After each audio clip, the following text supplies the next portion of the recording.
எத்திக்கும் தித்திக்கும் தமிழுக்கு முதல் வணக்கம். அனைவருக்கும் அணுவின் அன்பான வணக்கம்.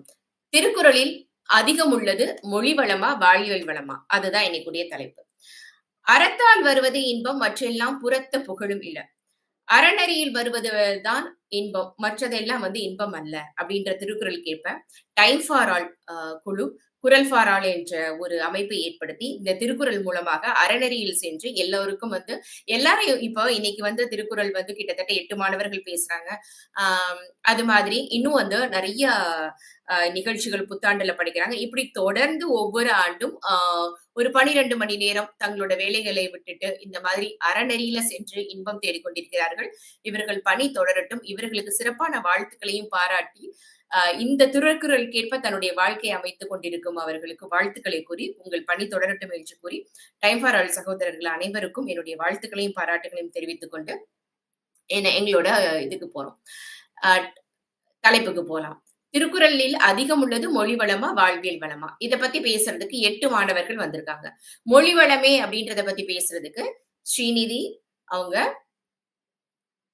கிஷன் அவர்கள், ஃபாத்திமா அவர்கள், ஸ்வேதா அவர்கள் பேசுறாங்க. வாழ்வியல் வளமே அப்படின்றத பத்தி பேசுறதுக்கு கனிஷ்கா, தனுஜ், சரண்யா, கோபிகா அவங்க பேசுறாங்க. இதுல தனுஜ் அமீரகத்துல இருந்து பேசுறாரு. சரண்யா இலங்கையில இருந்து பேசுறாங்க. கோபிகா தமிழ்நாட்டுல இருந்து பேசுறாங்க. இந்த மாதிரி மாணவர்கள் ஒவ்வொரு இடத்துல இருந்து பேசுறாங்க. இது எப்படி இருக்கும் இந்த குரல் அரங்கம் அப்படின்னா, முதல் சுற்று 2 நிமிடங்கள்ல இருந்து 3 நிமிடங்கள் வரைக்கும் தன்னுடைய கருத்தை எல்லா மாணவர்களும் ஒவ்வொருத்தரா எடுத்து வைப்பாங்க. மொழி வளமை அப்படின்றத பத்தி பேசுவாங்க. அதுக்கப்புறம் வாழ்வியல் வளமை அப்படின்றத பத்தி ஒரு 2 நிமிடங்கள் 3 நிமிடங்கள் எடுத்து பேசுவாங்க. அதுக்கப்புறம் அந்த சுற்று முடிந்த பிறகு தன்னுடைய எதிர்வாதங்களை அடுத்த சுற்றுல வைப்பாங்க. அதே மாதிரியாக எல்லாரும் பேசுறதுக்கான வாய்ப்பு கிடைக்கும். எல்லாருக்குமே எதிர்வாதம் செய்வதற்கான வாய்ப்பு கிடைக்கும். அதுதான் இந்த குரலரங்கத்தோட நாங்க வச்சிருக்கோம். இதுல இப்போ திருக்குறளோட பொதுமை பண்பு கருதிதான் உலக பொதுமுறை அப்படின்றது அழைக்கப்படுகிறது. உலக பொதுமொழிகளில் எல்லாமே நிறைய எல்லாரும் சொல்லக்கூடிய ஒண்ணுதான். நிறைய மொழிபெயர்க்கப்பட்டலும் அதுதான் திருக்குறள் தான். மாற்றம் ஒன்றே மாறாதது. இப்போ உலகுல எல்லாமே மாறி போகுது. நம் உணவு, உடை, இருப்பிடம் எல்லாமே மாறுது. ஆனா எது மாறல அப்படின்னா திருவள்ளுவரோட புகழ் மட்டும் தான் மாறல அப்படின்னு ஜி போப் சொல்லியிருக்காரு. கடுகை துளைத்து ஏழ்கடல் புகட்டி குறுகத்தரித்த குரல், அணுவை துளைத்து ஏழ்கடல் பூட்டி குறுகத்தரித்த குரல். இந்த மாதிரி எல்லாமே திருக்குறளை பத்தி அவ்வளவு பேர் அவ்வளவு அழகா புகழ்ந்திருக்காங்க. அப்படியாப்பட்ட திருக்குறளை தமிழ் மொழியில ஒரு அழகான சித்திர வேலைப்பாடு அமைந்த ஒரு வெள்ளித்தட்டு தமிழ் மொழி என்பது. அதுல திருக்குறள் என்பது ஒரு தங்க ஆப்பிள். நம்ம சாதாரண ஆப்பிள சாப்பிட்டாலே தினமும் உடம்புக்கு நல்லது அப்படின்றது சொல்றாங்க. ஆனா ஒரு தங்க ஆப்பிள தினந்தோறும் நம்ம சுவைத்தோம் என்றால் நம்ம அது எவ்வளவு நம் வாழ்க்கைக்கு எவ்வளவு அறநெறியாக இருக்கும் அப்படின்றது எல்லாருக்கும் தெரியும். இப்போ நம்ம வல்லுவர்ஸ் வே அப்படின்னு சொல்லிட்டு நியூயார்க்ல ஒரு தெரு இருக்கு. இது வெர்ஜீனியா சபை பிரதிநிதி ஹெல்மர் என்பவர் ட்விட்டர்ல வெளியிட்டிருக்காரு. இப்படியாப்பட்ட திருக்குறளை பத்தி நாம இதுல மொழி வளம் இருக்கா, வாழ்வியல் வளம் இருக்கா அப்படின்னு இன்னைக்கு மாணவர்கள் பேச போறாங்க. எப்படியெல்லாம் மொழி வளம் இருக்கு, எப்படியெல்லாம் வாழ்வியல் வளம் இருக்கு, எது அதிகம் உள்ளது அப்படின்றதுதான் இன்னைக்கு நம்ம ஆராய போறோம். முடியுமா என்பது மூடத்தனம், முடியாது என்பது கோழைத்தனம், முடியும் என்பதே மூலதனம். அந்த ஒரு மூலதனம் தான் நமக்கு திருக்குறள். அப்படி ஒரு மூலதனத்தை தான் நமக்கு திருவள்ளுவர் கொடுத்துட்டு போயிருக்காரு. அந்த முடியும் என்றதை கொடுத்திருக்காரு. அதுல என்ன மொழி வளம் எப்படி எல்லாம் சிறப்பாக இருக்கு அப்படின்றத அவர் கொடுத்துட்டு போயிருக்காரு. இப்போ இன்னைக்கு செம்மொழி தகுதி அப்படி நமக்கு எல்லாருக்கும் கிடைச்சிருக்கு. தமிழுக்கு ஒரு தனித்தன்மை இருக்கு, ஒரு செம்மொழி அப்படின்ற ஒரு அடையாளம் இருக்கு அப்படின்னா அதற்கு ஒரு முக்கிய காரணமாக அமைந்தது திருக்குறள் தான். ஏன்னா தொன்மை, தனித்தன்மை, பொதுமை பண்பு, நடுநிலைமை, தாய்மை பண்பு, கலையறிவு, பட்டறிவு வெளிப்பாடு, பிறமொழி தாக்கம் இல்லாத தன்மை, இலக்கிய வளம், உயர் சிந்தனை, கலை இலக்கியம், தனித்தன்மை, மொழி கோட்பாடு என 11 கூறுகளை கொண்டுள்ளது. இது செம்மொழிக்கான தகுதி. இது எல்லாமே திருக்குறள்ல இருக்கு. இப்போ இந்த தமிழ் மொழி ஒரு செம்மொழியாக வருவதற்கு திருக்குறளும் ஒரு காரணம். ஏன்னா திருக்குறள் அது அத்தனையுமே இருக்கு. அதனாலதான் அந்த ஒரு தனித்தன்மையும் ஒரு பொதுத்தன்மையும் இருக்கிறதுனாலதான் இன்னைக்கு திருக்குறளை பத்தி நம்ம இன்னும் இத்தனை ஆண்டுகள் கழித்தும் பேசிட்டு இருக்கோம். இப்போ செம்மொழி தகுதிகள் முற்றிலும் அமைய பெற்ற நூல் திருக்குறள் அப்படின்றத பேசியாச்சு. ஒரு தமிழுக்கு ஒரு அணி சேர்த்த ஒரு இலக்கியமும் திருக்குறள் நம்ம சொல்லலாம் அப்படின்றதுல ஐயமில்லை. இப்போ வழங்குவதில் வீழ்ந்தென்ன கண்ணும் பழங்குடி பண்பில் தலைப்பிரிதல் என்று அப்படின்னா, பழம்பெருமை வாய்ந்த குடியில் பிறந்தவர்கள் தமிழர்கள். அ எவ்வளவுதான் நம்ம வறுமையில இருந்தா கூட நம்ம வந்து பண்பை இழக்கக்கூடாது. நம்ம பழங்குடிய மக்கள் வந்து அப்படி இருந்தாங்க அப்படின்றத நமக்கு எடுத்து சொல்லக்கூடியது திருக்குறள் தான். இப்போ இதுலேருந்து நம்ம எவ்வளவு எப்படின்னா, நம்ம வந்து பழமை எவ்வளவு தமிழ் பழமையானது, எவ்வளவு தொன்மையானது அப்படின்றது நம்ம இதுலருந்து நமக்கு இந்த திருக்குறள் மூலமா நமக்கு தெரியும். எவ்வளவு தனித்தன்மை வாய்ந்தது. எப்படியெல்லாம் வந்து இதுல முதல்ல வந்து நம்ம மொழி வளம் எப்படி வந்து இதுல திருவள்ளுவர் கையாண்டிருக்காருன்றத பார்க்கலாம். குறள் என்பது 2 அடி வெண்பாவை குறிக்கிறது. இப்போ அகர முதல எழுத்தெல்லாம் ஆதி பகவன் முதற்றே உலகு. இப்ப அகரத்துல தொடங்கி இந்த குறள்ல வந்துட்டு நெறைய அகர முதல ஆல தொடங்குது. இது நகரத்துல முடியுது. இது எப்படி முடியுது அப்படின்னா, நெறைய வந்து ஒரு அ இந்த இந்த திருக்குறள் வந்து "ஊடுதல் காமத்திற்கின்பம் அதற்கின்பம் கூடி முயங்க பெறின்" அப்படின்ற ஒரு கா காமத்துப்பால்ல வர 1330வது குறள் வந்துட்டு இதுல தான் முடியுது. ஒருவருக்கொருவர் வந்து நல்லா வந்து சண்டை போட்டு கோவத்துல சண்டை போட்டுக்கிட்டா கூட, அதுக்கப்புறம் வந்து ஒரு ஊடல் காரணமாக அவங்க திருப்பி சேருவாங்க. அந்த ஒரு ஊடல் தான் வந்து ஒரு இன்பமான செயல் அப்படின்றது இதோட பொருள். அகர முதல எழுத்தெல்லாம் ஆ என்ற எழுத்து எப்படி முதலாக இருக்குதோ, அது மாதிரி அ கட எல்லாத்துக்கும் முதன்மையானது எப்படியா இருக்கோ, அதுதான் கடவுள் தான் முதன்மையானதுன்றது சொல்லப்படுது. இந்த மாதிரி ஆல தொடங்கி நகரத்துல முடியுது. இப்படி ஒரு மொழி வளம். எப்படி இடையில இருக்க எல்லாத்தையும் எல்லா சொற்களையும் எப்படி வந்து கரெக்ட்டா எப்படி நம்ம தமிழ் எழுத்துக்கள் அமையுமோ, அத மாதிரி இதுல அமைஞ்சிருக்கு. அது மாதிரி "குழல் இனிது, யாழ் இனிது என்பதாம் மக்கள் மழலைச் சொல் கேளாதவர்." இப்போ குழந்தைகள் பேச்சுக்கு கேட்காதவங்க தான் குழலும் இனிது, யாழும் இனிதுன்னு சொல்லுவாங்க. இந்த குறள்ல என்ன சிறப்பு இருக்கு அப்படின்னு பார்த்தோம்னா, குழல் 3 லகரமும் இதுல இருக்கு. குழல் சிறப்பு லகரம் இருக்கு. அதிலேயே இல்லும் வந்திருக்கு. அது மாரி மக்கள், அந்த மாதிரி அங்கேயும் வந்துட்டு லகரம் இருக்கு. இந்த மாதிரி 3 லகரமும் ஒரே குறள்ல பயன்படுத்தப்பட்டுள்ளது. இப்படி இதுல நெறைய மொழி வளம் நம்ம மாணவர்களும் சொல்லுவாங்க, கேட்கலாம். அப்படியான மொழி வளம் இந்த திருக்குறள்ல எவ்வளவு இருக்கு அப்படின்றத நீங்க பார்க்கலாம். இப்ப வாழ்வியல் மழமை அப்படின்னு சொல்றது வந்துட்டு, நம்ம பண்பாடுல இருந்து நம்ம எடுத்துக்கலாம். ஏன்னா தமிழர்கள்னாலே பண்பாடு தான் சிறந்தது. இப்ப அன்புடைமை ஆன்ற குடிப்பிறத்தல் இவ்விரண்டும் பண்புடைமை என்னும் வழக்கு. பண்பாடு மலர்ந்த பொழுது சமுதாயம் தோன்றியது. இப்போ இந்த மனித நேயம் எப்படி வந்தது அப்படின்னா, நமக்கு வந்து அன்பு என்ற ஒரு இதுல தான் வந்தது. நல்ல குடியில் பிறந்தவர்கள் என்பது ஒரு நல்ல அன்புடையவராக இருத்தல் வேண்டும். அப்பதான் வந்து அன்புடையவராக இருந்தால் தான் அவர்கள் வந்து உயர்ந்த குடியில் பிறந்தவர்கள் அப்படின்றது தெரியும். அதே மாதிரி தமிழர்களுக்குடைய சிறப்பு பண்பு விருந்தோம்பல். விருந்தோம்பல் வந்து விருந்தினரை உபசரிக்கிற பண்பையும் சொல்லியிருப்பாரு. "மோப்பக் குழையும் அனுச்ச முகத்திருந்து நோக்கக் குழையும் விருந்து" அப்படின்னு. எப்படி ஒரு அனுச்ச மலர் வந்துட்டு அப்படி மோந்து பார்த்தா அப்படி வாடி போயிடுமோ, அது மாதிரி விருந்தினர்கள வந்து உபசரிக்கும் பொழுது நம்ம அப்படியே நல்லா அ உபசரிக்கணும். அப்படி உபசரிக்கல அப்படின்னா, அவர்கள் வந்து மனம் வந்து வாடிவிடும். எப்படி வந்து வாடுமோ, அது மாதிரி வாடிவிடும் அப்படின்னு சொல்லிட்டு இந்த குறள்ல சொல்லியிருப்பார். இந்த மாதிரி மொழி வளர்த்து எப்படி இருக்கு திருக்குறள் அப்படின்றதுக்கும், வாழ்வியல் வளத்துக்கு எப்படி வந்து ஒரு பண்பாடு, ஒரு விருந்தோம்பல் பத்தி சொல்லியிருக்காருன்றத சொன்னோம். இப்போ இது 2யும் பேசுவாங்க. இப்போ இவங்க ஒவ்வொருத்தரா பேசும்பொழுது, அவருங்க பேசுனதுக்கு அப்புறம் நம்ம பார்க்கலாம். எது அதிகம் உள்ளது அப்படின்றத நம்ம அ நிறைவான பகுதியில பார்க்கலாம். இப்பொழுது நம்ம அடுத்து மாணவர்கள் என்ன பேசுறாங்கன்றத கேட்கலாம். நன்றி. வணக்கம். இப்போ அ திருக்குறள்ல அதிகம் உள்ளது மொழிவளமா என்று பேசுவதற்கு, மொழிவளமா என்ற அணியிலிருந்து முதல் பேச்சாளர் ஸ்ரீநிதி ரங்கபிரசாத் வராங்க. இவங்க வந்து ரிபப்ளிக் பாலில வந்து படிக்கிறாங்க. நெறைய பட்டிமன்றங்கள் பேசிட்டு இருக்காங்க. நெறைய குறுந்தொடர்கள் நடிச்சுட்டு இருக்காங்க. தமிழ் பேச்சுல நல்ல பேச்சாளரா வரணுன்ற ஆர்வத்துல தொடர்ந்து நெறைய பேசிட்டு வராங்க. வாங்க ஸ்ரீநிதி, இப்போ நீங்க பேசுங்க. அனைவருக்கும் வணக்கம். என் பெயர் ஸ்ரீநிதி ரெங்கபிரசாத். ஒரு நாடு என்றால் எப்படி இருக்க வேண்டும் என்று 1.25 அடியில சொல்ல முடியுமா அப்படின்னு நமக்கு வியப்பாக இருக்கும். வள்ளுவர் அதை சொல்லி இருக்கிறார் என்றால் அதற்கு நம்முடைய மொழி வளம் தான் காரணம். சொல்லப்பட்ட அந்த கருத்து பெரிய வாழ்வியல் செய்தியை கொண்டிருந்தாலும் அதன் மொழி வளம் மூலம்தான் நம்மளை சென்றடைகிறது. உரு பசியும் ஓவாய் பிணியும் செருப்பகையும் சேராது இயல்வது நாடு. பெரிய பசியும் நீங்காத நோயும் அழிக்கின்ற பகையும் சேராமல் இருப்பது ஒரு நல்ல நாட்டுக்கு இலக்கணம். ஒரு மனிதனுடைய உயரம் அப்படின்னு வள்ளுவர் கிட்ட கேட்டா வள்ளுவர் சொல்றாரு, வெள்ளத்தனை மலர் நீட்ட மாந்தர்தம் உள்ளத்தனையது உயர்வு. அதாவது ஒரு மிகப்பெரிய வாழ்வியல் செய்தியை ஏழே வார்த்தைக்குள் மொழி வளத்தை கொண்டு எவ்வளவு அழகாக சொல்லுகிறார் என்று பாருங்கள். அதாவது குளத்துல தாமரை பூ இருக்கு. அதோட உயரம் எவ்வளவு அப்படின்னு அவர்கிட்ட கேட்டா, அவர் சொல்றாரு, "தண்ணீருடைய உயரம் 10 அடி இருந்தால் தாமரையின் உயரம் 10 அடி இருக்கும். தண்ணீருடைய உயரம் 50 அடி இருந்தால் தாமரையின் உயரம் 50 அடி இருக்கும். தண்ணீருடைய உயரம் 100 அடி இருந்தால் தாமரையின் உயரம் 100 அடி இருக்கும். ஆக தாமரையின் உயரம் தண்ணீரின் உயரத்தை பொறுத்தது." இப்ப வள்ளுவர் என்ன சொல்றாரு? "உன்னுடைய வாழ்க்கையின் உயரம் உன்னுடைய கையில் தான் இருக்கிறது. உன்னுடைய எண்ணம் உயரமாக இருந்தால் உன்னுடைய வாழ்க்கையும் உயரமாக இருக்கும்."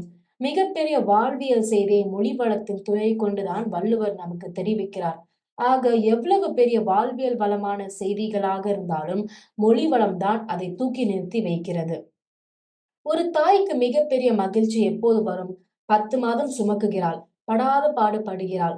வலியின் உச்சத்தில் பிள்ளையை பெறுகிறாள். அப்போது மருத்துவர் பிள்ளை ஆரோக்கியமாக நல்லபடியா பிறந்திருக்கு அப்படின்னு சொன்னவுடன் ஒரு பெரிய நிம்மதியும் சந்தோஷமும் அந்த தாய்க்கு பிறக்கும். அதுபோல அவன் வளர்ந்து பெரிய ஆளான பெண் அதைவிட மகிழ்ச்சி பிறக்கும். ஈன்ற பொழுதும் பெரிதுவக்கம் தன் மகனை சான்றோன் என கேட்ட தாய். முதலில் ஆரோக்கியத்துடன் குழந்தையை பிறப்பது, 2வது சான்றோனாய் பிறப்பது. எவ்வளவு ஒரு நுட்பமான செய்தியை வள்ளுவர் நம் மொழி வளத்தை கொண்டுதான் நமக்கு உணர்த்துகிறார் என்பதை நாம் எண்ணி பார்க்க வேண்டும். ஆக திருக்குறளில் பெரிதும் இருப்பது மொழி வளமே, மொழி வளமே, மொழி வளமே என்று கூறி வாய்ப்பளித்த அனைத்து நல்லுள்ளங்களுக்கு நன்றி கூறி விடைபெறுகிறேன். மற்றும் அனைவருக்கும் புத்தாண்டு நல்வாழ்த்துக்கள். நன்றி, வணக்கம். சிறப்பு ஸ்ரீநிதி. ரொம்ப அருமையா பேசுனீங்க.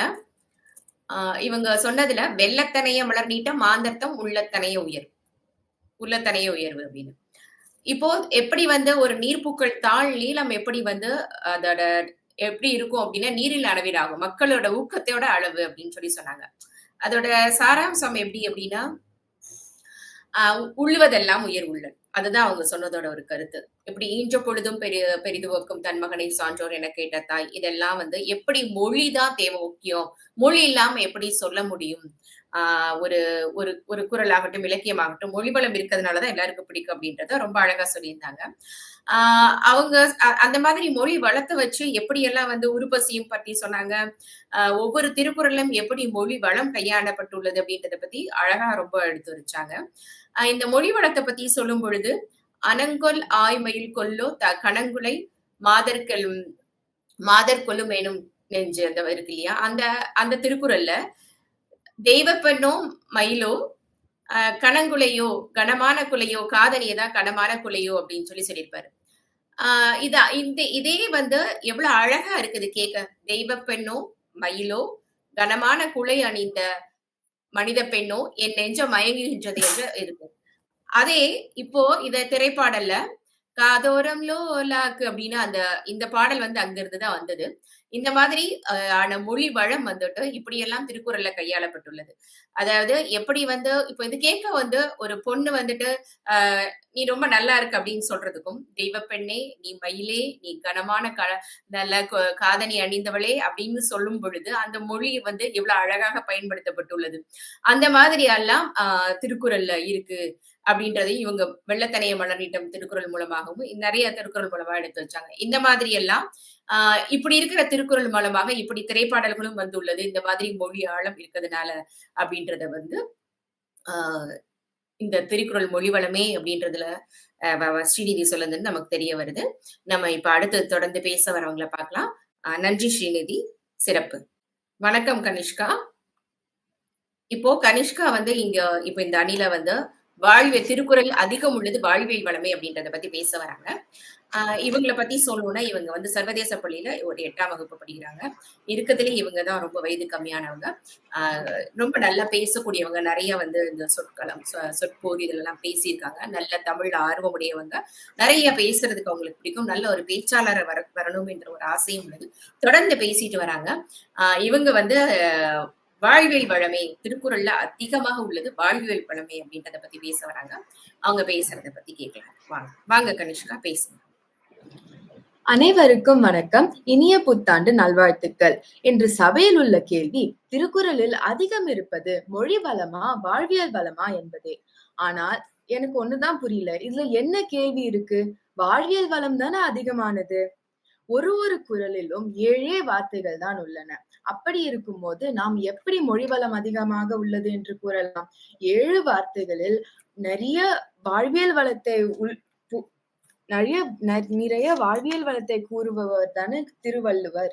அப்பொழுது வாழ்வியல் வளம் தானே திருக்குறளில் அதிகமாக உள்ளது. வாழ்வியல் வள அவ்வளவு வாழ்வியல் வளத்தையும் நமக்கு திருவள்ளுவர் கொடுத்திருக்கிறார். கருத்துக்கா திருக்குறளில் பஞ்சம்.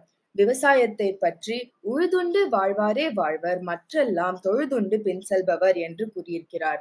உடல் ஆரோக்கியம் மருத்துவத்திற்கு அற்றால் அறவறிந்து உண்க, அத்துடம்பு பெற்றான் நெடிதுய்க்குமாறு என்று கூறியிருக்கிறார். ஒழுக்கம் மற்றும் பல வாழ்க்கைக்கு தேவையான கருத்துக்களை கூறியிருக்கிறார். 7 வார்த்தைகளில் எவ்வளவு கருத்துக்களை கூறியிருக்கிறார் திருவள்ளுவர். அப்பொழுது வாழ்வியல் வளம் தானே அதிகம். இப்பொழுது ஒரு உதாரணத்தை பார்க்கலாம். அற்றால் அறவறிந்து உண்க, அத்துடம்பு பெற்றான் நெடிதுய்க்குமாறு என்று திருவள்ளுவர் கூறியிருக்கிறார். இந்த குறளுக்கு என்ன அர்த்தம்? அதாவது நம்ம சாப்பிட்ட பிறகு நம்ம உணவு செரிமானமான பிறகுதான் அடுத்த வேளை நம்ம சாப்பிடணும். அப்படி சாப்பிடும் போதும் நம்ம அளவோட தான் சாப்பிடணும். அப்படி சாப்பிட்டாதான் நம்ம வாழ்க்கைய நீண்ட காலத்திற்கு வாழலாம் அப்படின்னு சொல்றாரு. இந்த குறளில் 7 வார்த்தைகள் தானேங்க இருந்தது. ஆனா நான் இப்ப எவ்வளவு ஒரு 3 வாக்கியம் கருத்துக்கள் கூறியிருப்பேனா? அப்ப இதுல வாழ்வியல் வளம் தானே அதிகமாக இருக்கின்றது. ஒரு குறளிலேயே இவ்வளவு வாழ்வியல் வளம் இருக்கின்றது. அப்பொழுது 1330 குறள்களிலும் எவ்வளவு வாழ்வியல் வளம் இருக்கும். அது மட்டும் அல்லாமல் திருக்குறள் ஆங்கிலம், ஜப்பானிய மொழி போன்ற பல மொழிகளில் மொழிபெயர்க்கப்பட்டுள்ளது. அப்படி இருக்கும்போது மொழி வளத்திற்காகவா மொழிபெயர்க்கப்பட்டுள்ளது? திருக்குறளில் உள்ள அதிகமான வாழ்வியல் வளத்தை பல பேர் பயன்படுத்த வேண்டும் என்பதற்காக தான் பல மொழிகளில் மொழிபெயர்க்கப்பட்டுள்ளது திருக்குறள். இத்துடன் திருக்குறளில் அதிகம் இருப்பது வாழ்வியல் வளமே என்று கூறி விடைபெறுகிறேன். நன்றி, வணக்கம். நன்றி. சிறப்பு கனிஷ்கா. அவங்க சொன்னதோட சாராம்சம் என்ன சொன்னாங்க அப்படின்னா, திருக்குறள்ல 7 வார்த்தைகள் தான் இருக்கு. அந்த 7 வார்த்தையில எப்படி மொழிவளம் அதிகமா இருக்குன்னு நீங்க சொல்றீங்க அப்படின்னு சொன்னாங்க. 2வது இன்னைக்கு அந்த 7 வார்த்தையில என்னத்த மொழி வளம் கொண்டு வர முடியும்? அப்போ அதுல வாழ்வியல் வளம் இருக்கிறதுனாலதான் அவங்க சொன்னதுல ஒரு அருமையான செய்தி என்னன்னா, வாழ்வியல் வளம் இருக்கிறதுனாலதான் நிறைய மொழிகள்ல மொழிபெயர்க்கப்பட்டுள்ளது. மொழிக்காக நிறைய மொழியில அவங்க திருக்குறள்ல மொழிபெயர்க்கல. வாழ்வியல் வளத்துக்காக தான் மொழிபெயர்த்திருக்காங்க அப்படின்றது ஒரு நல்ல செய்தியை சொன்னாங்க. அப்போ ஒரு உணவு சாப்பிட்ட மருந்துல ஒரு திருக்குறள் வரும். அதையும் எடுத்து சொன்னாங்க. அவங்க திருக்குறள் சொல்லிட்டதுனால நான் அதோட பொருள். ஒண்ணு நல்லா சாப்பிட்டு அதுக்கு செரிச்சதுக்கு அப்புறம் தான் நம்ம இன்னொன்னு அடுத்த சாப்பிடணும் அப்படின்னு. தொடர்ந்து நம்ம போயிட்டு அப்படியே சாப்பிட்டுட்டே இருந்தா என்னத்துக்காரது இல்லையா? அத அன்னைக்கே இன்னைக்கு இப்ப நம்ம இன்டர்மிட்டன்ட் டயட் அப்படின்னு சொல்லிட்டு எல்லாரும் செய்யக்கூடிய ஒன்று அன்னைக்கே நம்ம திருவள்ளுவர் சொல்லிட்டார். எப்போ 2000 ஆண்டுகளுக்கு முன்னாடியே ஒண்ணு சாப்பிட்டு முடிச்சதுக்கு அப்புறம் நீங்க திருப்பி சாப்பிட்டா உங்களுக்கு எந்த வியாதியும் வராது, மருந்து தேவையில்லை அப்படின்றத அவர் சொல்லியிருக்காரு. அததான் அவங்களும் சொன்னாங்க. இந்த மாதிரி இப்படி இந்த மாதிரியான வாழ்வியல் வளத்தை சார்ந்த கருத்துக்கள் தான் அதிகமா இருக்கு. அப்புறம் எப்படி நீங்க திருக்குறள்ல நீங்க மொழி வளம் இருக்கு அப்படின்னு சொல்லலாம் அப்படின்னு அவங்களோட கருத்தை சொல்லியிருக்காங்க. இப்ப பொய்யாமை ஆற்றின் அறம் பெற செய்யாமை நன்று அப்படின்னு. பொய் சொல்லாமல் ஒருவன் வாழ்ந்தால் அதை காட்டிலும் பிற அரண்கள் வேற என்ன இது கிடையாது. அதுவே பெரிய அறம் அப்படின்றதையும் சொல்லியிருப்பார். இந்த மாதிரியான வாழ்வியல் வளங்கள் அதிகமாக உள்ளது அப்படின்றத நம்ம திருக்குறள் மூலமா தெரிஞ்சுக்கலாம். இப்போ இல்ல திருக்குறள்ல மொழி வளம் தான் இருக்கு அப்படின்றத பேசுறதுக்கு 2வதாக பேச்சாளர் வராரு. அவரு கிஷன். இவரை பத்தி சொல்லணும் அப்படின்னா, இவர் நியான் பாலிடெக்னிக் முன்னாள் மாணவர். இவர் பொறியியல் அறிவியல் தேர்ச்சி பெற்றிருக்காரு. இவரோட பொழுதுபோக்கு எனக்கு ரொம்ப பிடிச்சது. பேக்கிங் பண்ண தெரியுமா, சமையல் பண்ண தெரியும். இது எல்லாமே அவருக்கு பிடிச்சிருக்கு. ரோலர் பிளேடிங் இதெல்லாம் விளையாட பிடிக்கும் அப்படின்னு சொல்லியிருக்காரு.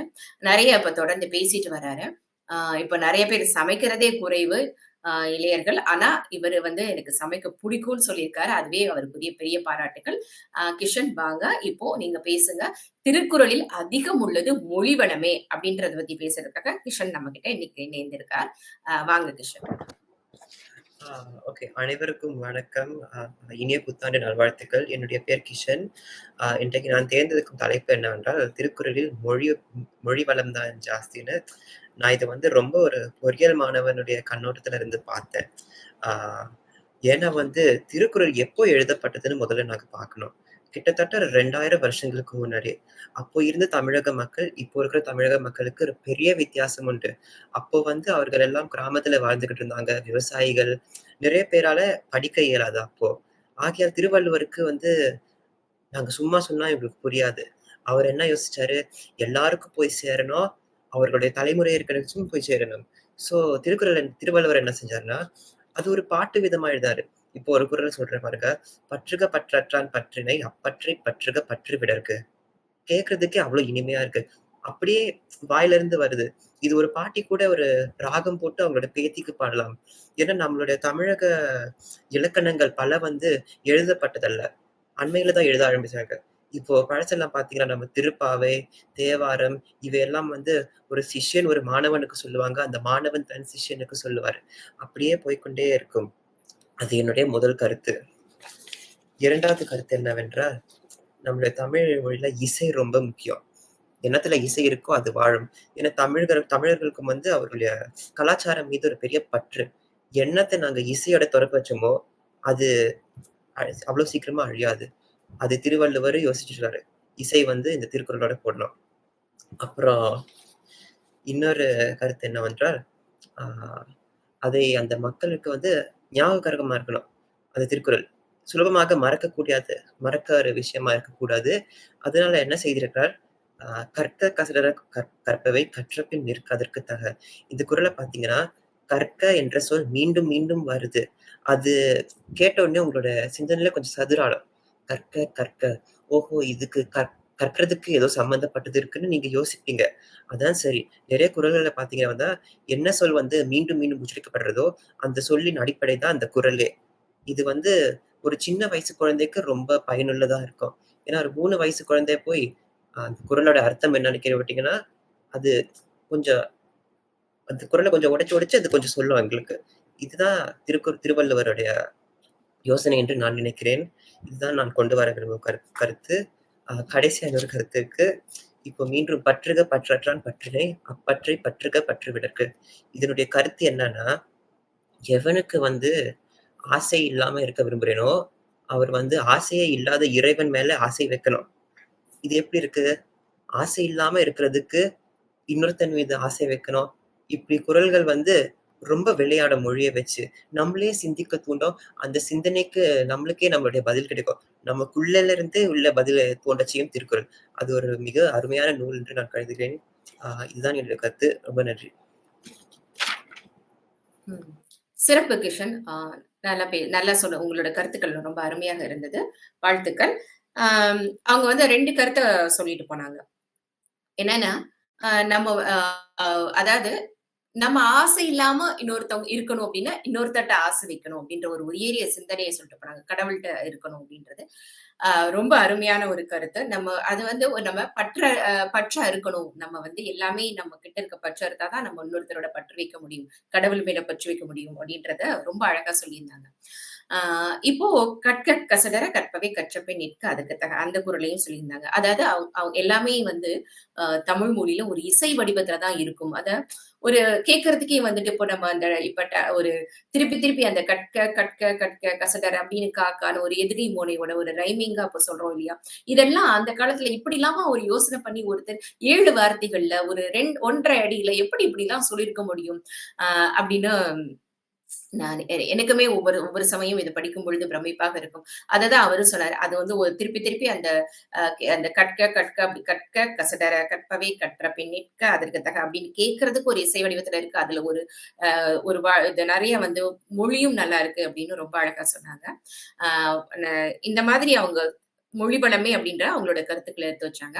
இதுலயே நீங்கின் தெருவும் குறுங்கள் தன்னென்னும் தீயாண்டு பெற்றாள் இவள் அப்படின்னு ஒரு திருக்குறள் இருக்கு. அதாவது இது வந்து ஒரு காமத்து பாடல்ல வரக்கூடிய திருக்குறள் தான். தன்னை நீங்கினால் சுடும், நெருங்கினால் குளிரும். அதாவது அந்த காதலி வந்து தன்னை விட்டு நீங்கினால் அவளுக்கு நெருப்பு போல சுடும். அது வந்து அந்த அளவுக்கு வந்து அவள் சுடுவாள். நெருங்கினால் அப்படியே குளிராக இருக்கும் அப்படின்னு. எப்படி ஒரு ஒரு காதல வந்து எவ்வளவு அழகா அவள் என்னை விட்டு போயிட்டா எனக்கு வேதனையாக இருக்கும்ன்றது தீய போல சுடும் அப்படின்னும், அவள் என்னை நெருங்கி வந்தால் அது வந்து எனக்கு வந்து குளிர்ச்சியாக இருக்கும் அப்படின்ட்டு. இதுவும் வந்து ஒரு திரைப்பாடல்ல வந்து இருக்கிறத நம்ம கேட்டிருப்போம். இந்த உன் உன் கண்ணோடு வாழ்கின்றது காதல் தீ வாழ்க அப்படின்னு வரும். அதாவது ஐயோ பத்திக்குச்சு பத்திக்குச்சு ஓஹோ பெண்ணே அந்த பாடல்ல உன் கண்ணோடு வாழ்கின்ற காதல் தீயே அப்படின்னு சொல்லிட்டு வரும். இதெல்லாமே அங்கிருந்து வந்தது. அந்த மாதிரி வந்து காதல் வந்துட்டு அவ்வளவு பெண் வரும்பொழுது எப்படி நெருப்பாக இருக்குது அப்படின்ற மாதிரியான மொழிவளம் எல்லாமே திருக்குறள்லயும் கையாளப்பட்டுள்ளது அப்படின்றத சொல்லிட்டு இப்போ இல்ல அதுல வந்து வாழ்வியல் வளம் தான் அதிகம் உள்ளது அப்படின்றத பத்தி பேசுறதுக்கு தனுஜ் பார்த்த சாரதி வராங்க. இவங்க வந்து 9ஆம் வகுப்பு படிக்கிறாங்க. இவங்களும் வந்து ரொம்ப சின்னவங்க தான் இந்த இந்த குரலரங்கத்துல. இவங்க வந்து அமீரகத்துல இருக்காங்க. இவங்க எப்படின்னா, ரொம்ப எனக்கு ரொம்ப பிடிச்சது இவங்க சொன்னது. தமிழ் மொழி இவங்க வந்து பாடமா எடுத்து படிக்கல. ஆனா வந்து தனியா எடுத்து அங்க அமீரகத்துல அவங்க எடுத்து படிக்கிறாங்க. சோ அதுல வந்து அவங்க பெற்றோருக்கும் பாராட்டுக்கள், இவங்களுக்கும் பாராட்டுக்கள். ஏன்னா நம்ம பள்ளியில இல்லன்னா, பள்ளியில இருந்தாலே படிக்க மாட்டாங்க. ஆனா பள்ளியில இருக்கலனாலும் எடுத்து அதை படிச்சு, அத பேசுற அளவுக்கு உங்களுக்கு ஒரு தன்னம்பிக்கையும், ஒரு பேசுறதுக்கான ஒரு ஆர்வம் வந்திருக்கு. அதனால உங்களுக்கு ஒரு சிறப்பான பாராட்டை குடுத்து, நீங்க இத பத்தி பேசுறதுக்கு வாங்க அப்படின்னு சொல்லி அவங்கள கூப்பிடலாம். வாங்க தனுஜ். இறைவன் மனிதனுக்கு சொன்னது கீதை, மனிதன் இறைவனுக்கு சொன்னது திருவாசகம், வள்ளுவர் உலகிற்கு சொன்னது திருக்குறள். இந்த பேச்சு மன்ற அரங்கத்தில் இருக்கும் அனைவருக்கும் என் வணக்கங்களை தெரிவித்துக் கொள்கிறேன். என் பெயர் தனுஜ். நான் என்று திருக்குறள் அதிகம் இருப்பது வாழ்வியல் வளமே என்று பேச வந்துள்ளேன். என்ன வளம் இல்லை இந்த திருநாட்டில், ஏன் கையேந்த வேண்டும் வெளிநாட்டில்? இந்த பாடலை நாம் அனைவரும் கேட்டிருப்போம். அதுபோல என்ன வாழ்வியல் வளம் இல்லை இந்த திருக்குறளில், ஏன் கையேந்த வேண்டும் இணையதளத்தில்? நமக்கு தேவையான சிறு சிறு கருத்துகளையும் இணையதளத்தில் தேடி படிக்கிறோம். ஆனால் திருக்குறளை நன்றாக படித்தால் நம் வாழ்க்கைக்கு தேவையான எல்லா கருத்துகளும் அதில் உள்ளது என்பது புரிந்து கொள்ள முடியும். உதாரணமாக, மன அழுத்தத்திற்கு மருந்தாக ஒரு குறள்: நன்றி மறப்பது நன்றன்று, நன்றல்லது அன்றே மறப்பது நன்று.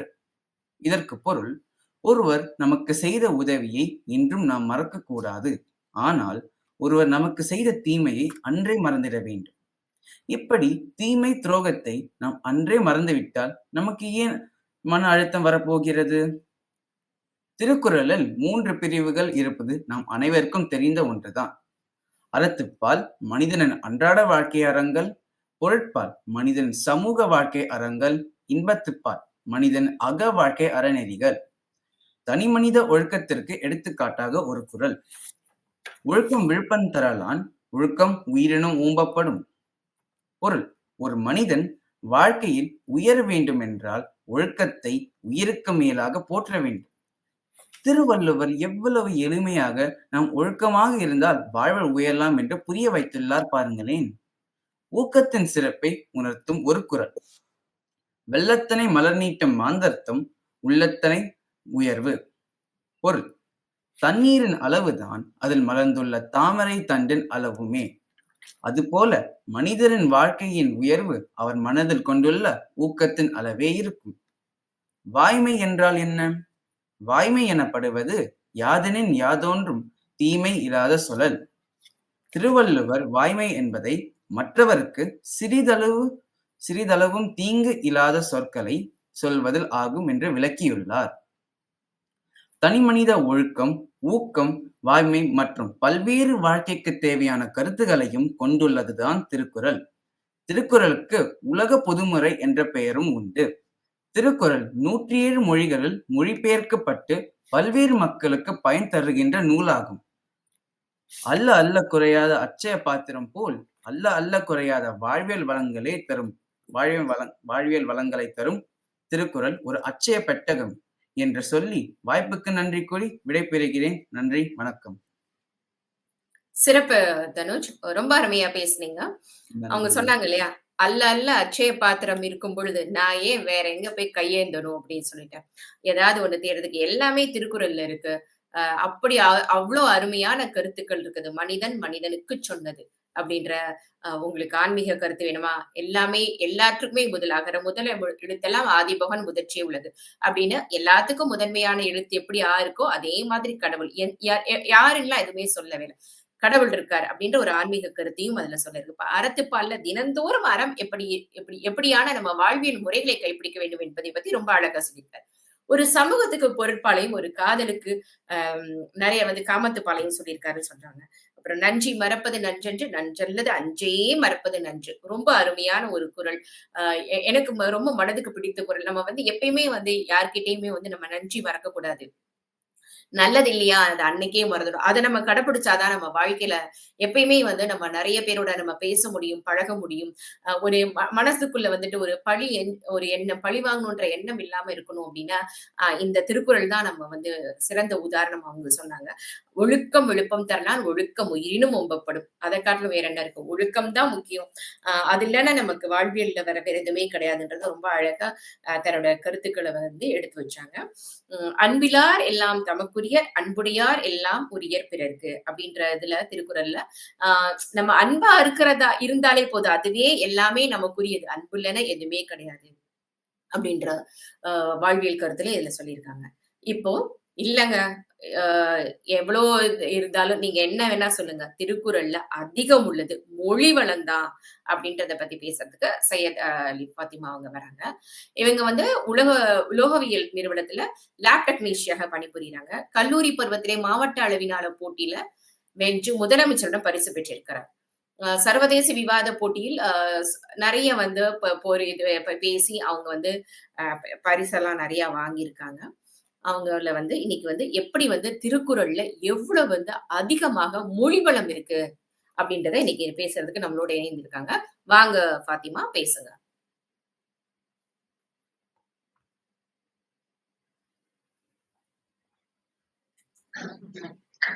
பிறவி பெருங்கட பெருங்குவா இறைவனடி சேராதா. முதலில் இறைவனை வணங்கி எனக்கு வாய்ப்பளித்த திருமதி அனுராதா அவர்களுக்கும் மற்றும் அனைவருக்கும் என் தமிழ் முதற்கண் வணக்கங்களை தெரிவித்துக் கொள்கிறேன். மொழி வளத்தை பத்தி என்னப்பா திருவள்ளுவர் சொல்லியிருக்காரு அப்படின்னு நானும் 2 வாரமா யோசிச்சுக்கிட்டே இருந்தேன். அப்பதான் என் வாழ்க்கையில ஏதோ ஒரு தருணத்துல படிச்ச ஒரு கருத்து ஞாபகத்துக்கு வந்துச்சு. அதான் என்ன சொல்லியிருப்பாங்கன்னா, நிலவின் பாதையை மறைமுகமாக ஈர்க்கும் சுழற்சியாக சக்தியாகவும் நீரின் சுழற்சி இருக்கின்றது. அதே போலத்தான் மனிதர்களுக்கு இடையே உள்ள கருத்துக்களை பகிர மறைந்த சக்தியாக மொழி இருக்கின்றது. அப்பதான் எனக்கே புரிஞ்சுச்சு, ஒரு குறளை மட்டுமல்ல 1330 குறளையுமே வந்து மொழி மிக அழகாகவும் ஆழமாகவும் மறைமுகமாகவும் இருக்குது அப்படின்ட்டு. எனக்கும் திருக்குறளுக்கும் இன்னைக்கு நேத்துலாம் பந்தம் கிடையாது. ரொம்ப சின்ன வயசுல இருந்தே நெருங்கிய பந்தம் தான். ஏன்னா எங்களுக்கு பொது தேர்வுல ஒரு 20 மதிப்பெண்ணுக்கு வந்து திருக்குறள் வந்துரும். அதனால 40 திருக்குறள் படிச்சாலே ரொம்ப எளிதா நாங்க தேர்ச்சி பெற்றலாம். ஆனா அதை படிக்கிறதுக்கு நாங்க பட்ட கஷ்டம் இருக்கே. ஆனா எனக்கு 7 வருடங்களுக்கு அப்புறம் வந்து இந்த தலைப்பு என் மனசுக்குள்ள வச்சுட்டு படிக்கும் போதுதான் புரிஞ்சுச்சு, எவ்வளவு அழகா திருக்குறள்ல திருவள்ளுவர் மொழிநடைய கையாண்டு இருக்காரு. இதுக்கே நம்ம இவ்வளவு கஷ்டப்பட்டோம். அழகான உவமை, உருவகம், அணிகலன்கள், எளிய சொற்களில் ஆழமான கருத்து, அதுக்கப்புறம் ஒரு சொல் பல பொருள், பல பொருள் ஒரு சொல், இப்படி சொல்லிக்கிட்டே போகலாம் திருக்குறள்ல மொழிவளத்தை. அதற்கு ஒரு சிறந்த எடுத்துக்காட்டு எடுத்துக்கிட்டோம்னா, அகர முதல எழுத்தெல்லாம் ஆதி பகவன் முதற்றே உலகு. என்பது தமிழ் மொழியின் முதற் சொல். அதே போலத்தான் இறைவன் இந்த உலகத்தின் முதல்வன். 3 வேதங்கள் சொல்லக்கூடிய கருத்தை 2 அடிகள 7 எளிய சொற்களை வச்சு சொல்ல முடியும்னா திருக்குறள்ல மொழி வளத்தினால மட்டும்தாங்க முடியும். அதே மாதிரி நம்ம வாழ்க்கையில எல்லோருக்கும் தெரிஞ்ச ஒரே அணி பஞ்ச புகழ்ச்சி அணி. அதை எவ்வளவு அழகா கையாண்டிருக்காரு பாருங்களே. தேவர் அணியர் கயவர் அவளும் தாம் மேவன செய்தொழுகலாம். அதாவது முதல் அடியில் தேவர்களுக்கு இணையாக கயவர்களை ஒப்பிட்டாரு. அடுத்த அடியிலேயே வந்து கயவர்கள் தங்களின் எண்ணத்தை போல தீய செயல்களை செய்து கெட்டு ஒளிந்து விடுவா. புகழ்வது போல புகழ்ந்துட்டு அடுத்த நொடிய பழிச்சு கீழே தூக்கி போட்டாரு. இன்னைக்கும் நம்ம வாழ்க்கைய அனைவரும் மனப்பாட பண்ண கஷ்டப்பட்ட ஒரே திருக்குறள் இதுவாத்தான் இருக்கும். துப்பாக்கு துப்பாய துப்பாக்கி துப்பாக்க துப்பாய தூவும் மழை. அதாவது என்ன சொல்லியிருப்பாங்கன்னா வந்து சாப்பிடுவர்களுக்கு உணவு உருவாக்கி தருவதோ அதே மாதிரி பருவதற்கு உணவாகவும் மழை இருக்குது அப்படின்ட்டு. அப்படின்ற ஒற்றை சொல்லை வச்சு அந்த ஒட்டுமொத்த குரல் அம்சமே இருக்கும். ஆனா அந்த துப்பு அப்படின்ற சொல்லுக்கு உணவு, உணவு உண்பவர், உண்ணும் பொருள், இப்படி பல பொருட்களை உள்ள சொல்லலாம். இவ்வாறு ஒரு சொல்லை கொண்டு பல பொருட்களை உள்ளே அடக்கியது திருக்குறளின் மொழி அம்சமே. இன்றும் 2025ஆம் ஆண்டிலும் நாம் திருக்குறளை பற்றி வாய்த்து கொண்டு இருக்கிறோம் என்றால் ஒற்றை காரணத்தினால்தான். எளிய மொழி நடையில் ஆழமான கருத்துக்களை மற்றவர்களிடம் எளிமையாக சேர்ப்பதினால் மட்டுமே. அதனால் திருக்குறள் அதிகம் இருப்பது மொழி வளமே என்று கூறி என் உரையை முடித்துக் கொள்கிறேன். அனைவருக்கும் இனிய புத்தாண்டு நல்வாழ்த்துக்கள். நன்றி, வணக்கம். சிறப்பு ஃபாத்திமா. ரொம்ப அழகா பேசுனாங்க. என்ன இப்படி சொல்லிட்டீங்க? நிறைய வந்து மொழி வளம் இருக்கே, எவ்வளவு உவமை அணி இருக்கு, வஞ்ச புகழ்ச்சி அணிலாம் இருக்கு. எப்படி வந்து நீங்க மொழி வளம் வந்துட்டு இல்லைன்னு சொல்ல முடியும்? அதாவது ஒரு வேதம் படிக்கிறதுக்கு பதிலா ஒரு 2 அடி திருக்குறளை படிச்சா போதும். எவ்வளவு இருக்கு அதுல அப்படின்றத சொன்னாங்க. வஞ்ச புகழ்ச்சி அணியை பத்தி சொன்னாங்க. வஞ்ச புகழ்ச்சி அணி எப்படின்னா இருக்கு ஆனா இல்ல அப்படின்றதுதான். நல்லா வந்துட்டு யாராவது ஒருத்தவங்க நல்லா பாடிட்டாங்க, இல்ல நம்ம இங்கேயே வச்சுக்கோ, நல்லா பேசிட்டு இருக்காங்க, நம்ம நல்லா பேசல அப்படின்றத நல்லா பேசுனீங்க. ஆனா வந்து அதுல கொஞ்சம் நீங்க இன்னும் கொஞ்சம் பார்க்காம சொல்லியிருக்கலாம், இல்ல இன்னும் கொஞ்சம் குரலை உயர்த்தி இருக்கலாம், உச்சரிப்பு சரியா இருந்திருக்கலாம். அதுக்கு அவங்க நீங்க சரியா பேசலன்னே சொல்லிட்டு போயிருக்கலாம். அந்த மாதிரி நம்மளோட புகழ்வது போல புகழ்வதும், அப்படியே அதை இகழ்வது போல இகழ்வதும், அந்த மாதிரி புகழ்ற மாதிரி இருக்கும். ஆனா அங்க புகழ்ச்சி இருக்காது. அதுதான் வஞ்ச புகழ்ச்சி அணி. அது ரொம்ப அழகா சொன்னாங்க. அது அந்த மாதிரியான அதுக்கும் எடுத்துக்காட்டா தேவர்கள், கைவர்களை தான் ரொம்ப அழகா சொன்னாங்க. எப்படி அந்த குறளை மனப்பாடம் பண்றதுக்கு நான் எவ்வளவு கஷ்டப்பட்டேன் அப்படின்னு சொன்னாங்க. திருக்குறள் வந்து நான் மனப்பாட பகுதியில வந்தா என்ன கஷ்டம் அப்படின்றத நிறைய அனுபவிச்சிருக்காங்கன்னு நினைக்கிறேன். ஏன்னா அவ்வளவு படிச்சிருக்காங்க அவங்க. அப்புறம் வந்து துப்பார்க்கு துப்பாய துப்பார்க்கு துப்பாய துப்பார்க்கு துப்பாய தூவும் மழை, அது ரொம்ப அழகா சொன்னாங்க. அதுவும் வந்துட்டு இப்போ டங் ட்விஸ்டர் இப்படி இப்படி நம்ம ஏதோ சொல்றோம். அதெல்லாம் வந்து 2000 ஆண்டுகளுக்கு முன்னாடி உதடு ஒட்டாத ஒரு திருக்குறளாக வசையொலி வாழ்வாரே வாழ்வர், இசையொலிய வாழ்வாரே வாழாதவர் அப்படின்னு சொல்லிட்டு இந்த திருக்குறள்லயும் இருக்கு. இப்படி வந்து நிறைய திருக்குறள்ல அவர் வந்து நிறைய அவரு அப்படி சொல்லியிருக்காரு. இது வந்து கிட்டத்தட்ட வந்து ஒரு 20 திருக்குறள் இருக்கும். இந்த மாதிரியான திருக்குறள் நம்ம ஆராய்ச்சி பண்ணி பார்த்தோம் அப்படின்னா 208, 240, 286, 310, 341, 419வது குறள், 427வது குறள், 472வது குறள், 489வது குறள், 516வது குறள், 523வது குறள், 678 குறள், 79, 679, 894, 1080, 1082 இந்த மாதிரி எல்லாமே இந்த மாதிரியான இதுல நிறைய இருக்கிறத நம்ம பார்க்கலாம். இப்போ இவங்க சொன்னதுக்கு இன்னொரு இது, கூற்றமோ கண்ணோ பிணையோ மடவரல் நோக்கமும் மூன்றும் உடைத்து அப்படின்னு சொல்லிட்டு ஒரு கமத்துப்பால்ல வரக்கூடிய ஒரு திருக்குறள் தான். என்னை துன்புறுத்துவது எமனா, என் மேனி எங்கும் படர்வதால் கண்ணா அப்படின்னு சொல்லிட்டு இது வந்து ஒரு பெண்மானா, இந்த 3 குணங்களும் இருக்கா, யமனா, கண்ணா, பெண்மானா அப்படின்னு. இதெல்லாமே திருவள்ளுவர் எழுதுனதா அப்படின்னு ஆச்சரியமா இருக்கு இல்லையா? இந்த மாதிரி எல்லாம் கூட ஒரு காமத்துப்பால்ல இப்படி எல்லாம் எழுதி இருக்குது அப்படின்னு. இது மாதிரி ஒரு திரைப்பாடலும் இருக்கு.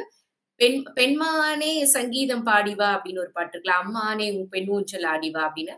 இது எல்லாமே அங்கிருந்து வந்ததுதான். உள்ள இந்த இந்த பொருள் எல்லாமே இங்கிருந்து வருவதற்கான ஒரு உத்வேகம் இருந்திருக்கலாம் அப்படின்றது நான் நினைக்கிறேன்.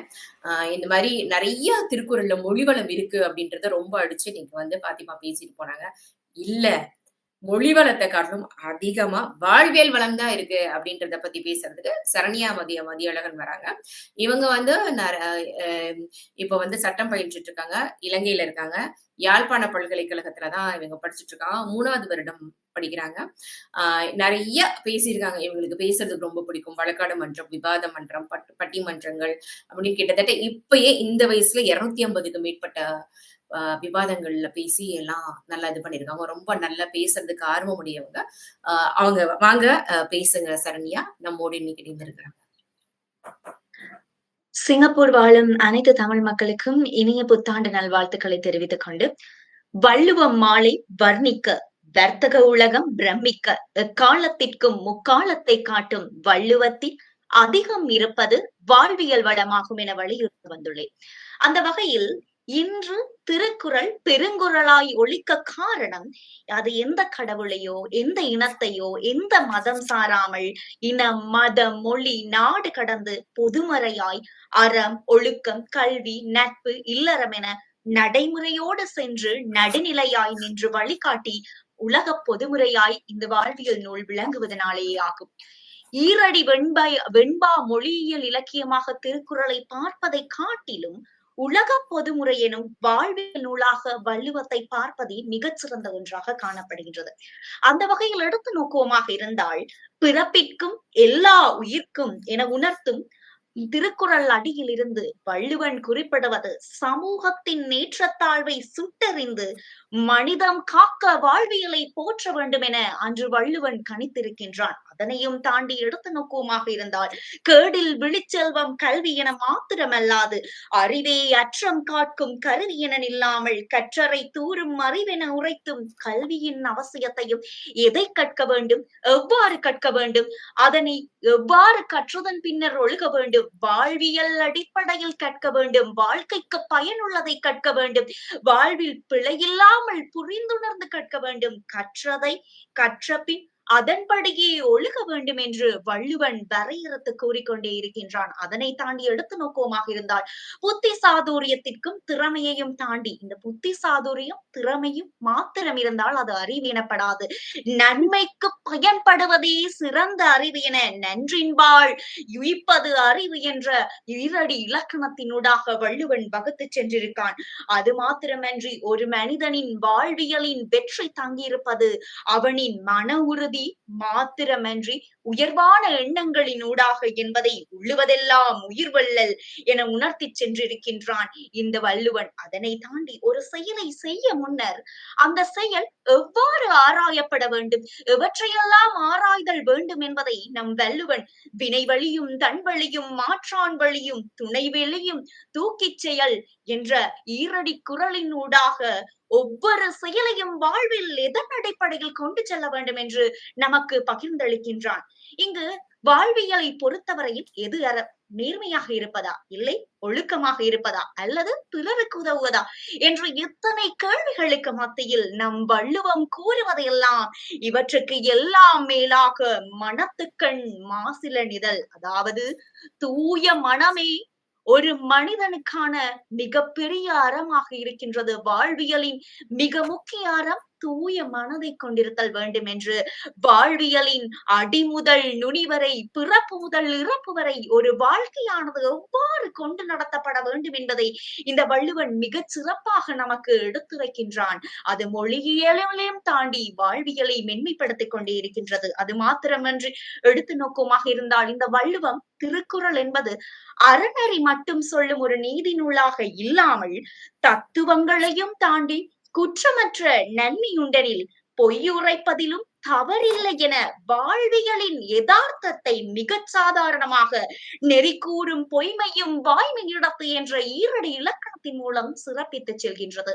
ஆக அறம்படி பொருள்படி இன்பம்படி கற்பதை கற்கும்படி வள்ளுவர் சொன்னபடி வாழ்வியலை படி என்ற முண்டாசுகியின் கவிக்கேற்ப வள்ளுவத்தில் அதிகம் திருக்குறளில் கூறப்படுவது வாழ்வியல் வளமே என கூறி நல்லதொரு வாய்ப்புக்கு நன்றி பகிர்கிறேன். நன்றி. ரொம்ப சிறப்பு சரண்யா. இலங்கை தமிழ்ல எங்களுக்கு உங்களோட அழகான ஒரு தமிழ்ல பேசுறது, நீங்க பேசுறதே எங்களுக்கு பாடுற மாதிரி இருந்தது. அவ்வளவு அழகாக உங்களோட தமிழ் கேட்க ரொம்ப எந்தவித ஒரு சொல்லலையும் ஒரு ஆங்கிலம் கலக்காம ரொம்ப அழகான ஒரு தமிழ் கேட்க ரொம்ப நல்லா இருந்தது. அதான் கேடில் விழுச்செல்வம் கல்வி ஒருவருக்கு மாடல்ல மற்றவை அப்படின்னு குரல் கிட்டத்தட்ட ஒரு 10 குரல் அடிக்கினீங்க. பிறப்புக்கும் மாசில மனத்துக்கண் மாசிலாதன் இது எல்லாம் ரொம்ப அருமையா நீங்க தொகுத்து அழகா சொன்னீங்க. வள்ளுவன் சொன்னதை படி அதுதான் நமக்கு இதுன்றதையும், பாரதியார் சொன்ன கருத்துக்களையும் அதன்படி நட அப்படின்றதையும் ரொம்ப சொன்னாங்க. நல்லா சொல்லியிருந்தீங்க. அதாவது ஒரு அறம் அவர் எப்படியெல்லாம் அறத்தை ஒவ்வொரு திருக்குறள்ல சொல்லியிருக்காங்க. அதுல நீங்க எனக்கு சொன்னதுல எனக்கு ரொம்ப அதிகமா பிடிச்ச குறள் வாய்மையில பொய்மையும் வாய்மை எடுத்து புரதியீர்க்க நன்மை பயக்குமனே. எப்பயுமே யாராவது என்கிட்ட உங்களுக்கு பிடித்த திருக்குறள் எது அப்படின்னு கேட்டா நான் நிறைய முறை சொல்லியிருக்கிறது இந்த குறள் தான். எனக்கு ரொம்ப பிடிக்கும். ஏன்னா நம்ம இப்போ யாராவது நம்ம ஒரு ஒரு ஒரு சந்தோஷப்படுத்துறதுக்காக ஒரு மகிழ்ச்சியக்காக நம்ம கிட்ட ஒரு பொய் சொன்னாங்க, அதுதான் வாய்மை. இப்ப நம்மளே இந்த குறளரங்கம் ரொம்ப நல்லா இருக்கு முடிச்சோன்னே எல்லாரும் சொன்னா நீங்க ரொம்ப நல்லா பேசுனீங்க, பேசாட்டி கூட அப்படி அந்த ஒரு பொய்ய சொல்லுவாங்க நம்ம எதிர்பார்க்கிறோம். அப்படி சொல்றதுதான் வந்துட்டு அதுதான் வாய்மை. உண்மையிலே அதானே வாய்மை இல்லையா? நம்மளோட மகிழ்ச்சிய மத்தவங்களுக்கு துன்பம் தராமல் சொல்லக்கூடிய சொல் வாய்மை எனப்படும். அதுதான் வள்ளுவர் வாழ்வியல் கருத்துல ரொம்ப அழகா சொல்லியிருக்காரு. அந்த மாதிரியான கருத்துக்கள் எல்லாம் நீங்க ரொம்ப அழகா தொகுத்து வச்சீங்க. சிறப்பு. இப்போ எப்படி வந்து அவர் ஈதல் அறம் ஒரு வந்து ஆன்மீக அறம் பத்தி நான் சொன்னேன் முன்னாடி. இப்ப ஈதல் அறம் ஒரு ஈகை குணம் இருக்கிறதுனாலதான் மனிதன் வந்து ஓரளவுக்கு இறக்கப்படுறதுனாலதான் பிறருக்கு கொடுத்து வாழ்றதுனாலதான் வந்து உதவி செய்யற குணம், ஒரு மனித பக்குவம் இருக்கு. ஒரு போட்டி எவ்வளவுதான் நம்ம போட்டி பொறாமை அப்படி மத்தவங்களோட பொருளை எடுத்துக்கணும் அப்படின்றது இருந்தா கூட ஈதல் இசைப்பட வாழ்தல் அதுவல்ல ஊதியம் இல்லை உயிர்க்கு. கொடுத்து புகழடையும் வாழ்க்கையை பயனுடைய வாழ்க்கை என்பது குறள். எப்படி வந்து நம்ம கொடுத்து கொடுத்து சிவந்த கைன்னு சொல்லுவோம் இல்லையா? அந்த மாதிரி அந்த ஒரு ஈகை குணம் இருக்கணும். நம்ம வந்து எப்போ யார் எது கேட்டாலும் ஓரளவுக்கு நமக்கு அந்த கொடுக்கிற குணம் இருக்கிறது தான் நமக்கு வந்து அதெல்லாம் அதால நிறைய புகழும் ஒரு புகழுக்காக கொடுக்கணும் கிடையாது. அது வந்து ஒரு மனித பண்பு. அதுதான். அத பத்தி இந்த ஆன்மீகாரம், ஈதலறம் அதுதான். அந்த மாதிரியாக அவர் அழகா தொகுச்சிருக்காரு. நீங்களும் அத அழகா சொன்னீங்க. ரொம்ப அருமையா இருந்தது. இப்போ மொழி வளமே அப்படின்ற அணியில இந்த அணியோட தலைமை ஏற்றுட்டு இருக்கிற முத்து ஸ்வேதா அவர்கள். இவங்க வந்து சிங்கையோட ஒரு நம்பிக்கை நட்சத்திரம் சொல்லலாம் நாளைக்கு. ஏன்னா அவ்வளோ வந்து தமிழ்ல இப்ப வந்து தொடர்ந்து பேசுறாங்க. அவ்வளோ ஒரு ஆர்வம், அவ்வளோ வந்து ஒரு தொழில் தர்மம் சொல்லுவாங்கல்ல, அது மாதிரி இப்ப இந்த வயசுலயே ஒண்ணு ஒத்துக்கிட்டாங்கன்னா அதை வந்து செய்து முடிக்கிற வரைக்கும் அவங்க வந்து அத பின்வாங்க மாட்டாங்க. அந்த மாதிரியான ஒரு இது. இப்பதான் வந்து பல்கலைக்கழகத்துல சிம் பல்கலைக்கழகத்துல பள்ளி முடிச்சிருக்காங்க. நிறைய பட்டிமன்றங்கள் பேசியிருக்காங்க. சிங்கப்பூர் ஐயா பிச்சினிக்காடு இளங்கோ ஐயா அவர்களால தமிழ் சுடர் என்ற பெயர் ரொம்ப அழகா செல்லமா அழைக்கக்கூடிய ஒரு பெண். வளர்ந்து வரும் நல்ல ஒரு பேச்சாளர்னே சொல்லலாம். சிங்கையில வாங்க ஸ்வேதா, முத்து ஸ்வேதா வந்து நம்மளோட பேசுவாங்க இன்னைக்கு. அனைவருக்கும் நெஞ்சார்ந்த வணக்கம். அனைவருக்கும் இனிய புத்தாண்டு நல்வாழ்த்துக்கள். பெற்ற தாயிடம் சென்று உன் குழந்தையிடம் என்ன பிடிக்கும்னு கேட்டா என்ன கூறுவாள்? எப்படி கூறுவாள்? அந்த ஐய நிலையில் உள்ளேன் நான். இதில் என்ன ஐயம்? உறுதியாக நான் சொல்வேன், எந்த குழந்தையும் அதன் மொழியில் அம்மா என கூறும் தருணம் தானே. அப்படித்தான் முதுமையானது, முற்றிலும் மெய்யானது திருக்குறளின் மொழி வளம் மிகுதியாக இருப்பது. திருக்குறள் அகரத்தில் தொடங்கி நகரத்தில் முடிகிறது. தமிழ் என்ற வார்த்தைகள் திருக்குறளில் இல்லை.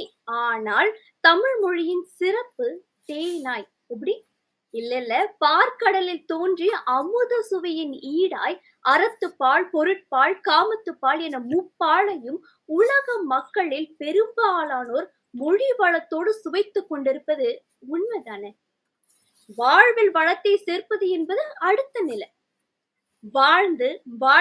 வாழும் வாழ்க்கைக்கு வழிகாட்டும் ஒப்பற்ற உயர்ந்த கருத்துக்களை கொண்ட திருக்குறளை படித்தோர், அதன் மொழியில் படிக்க விழைந்தோர் பலர், தமிழை கற்றோர் பலர். எல்லா பொருளும் இதன் பால் உள்ள, இதன் பால் இல்லாத எப்பொருளும் இல்லையால்.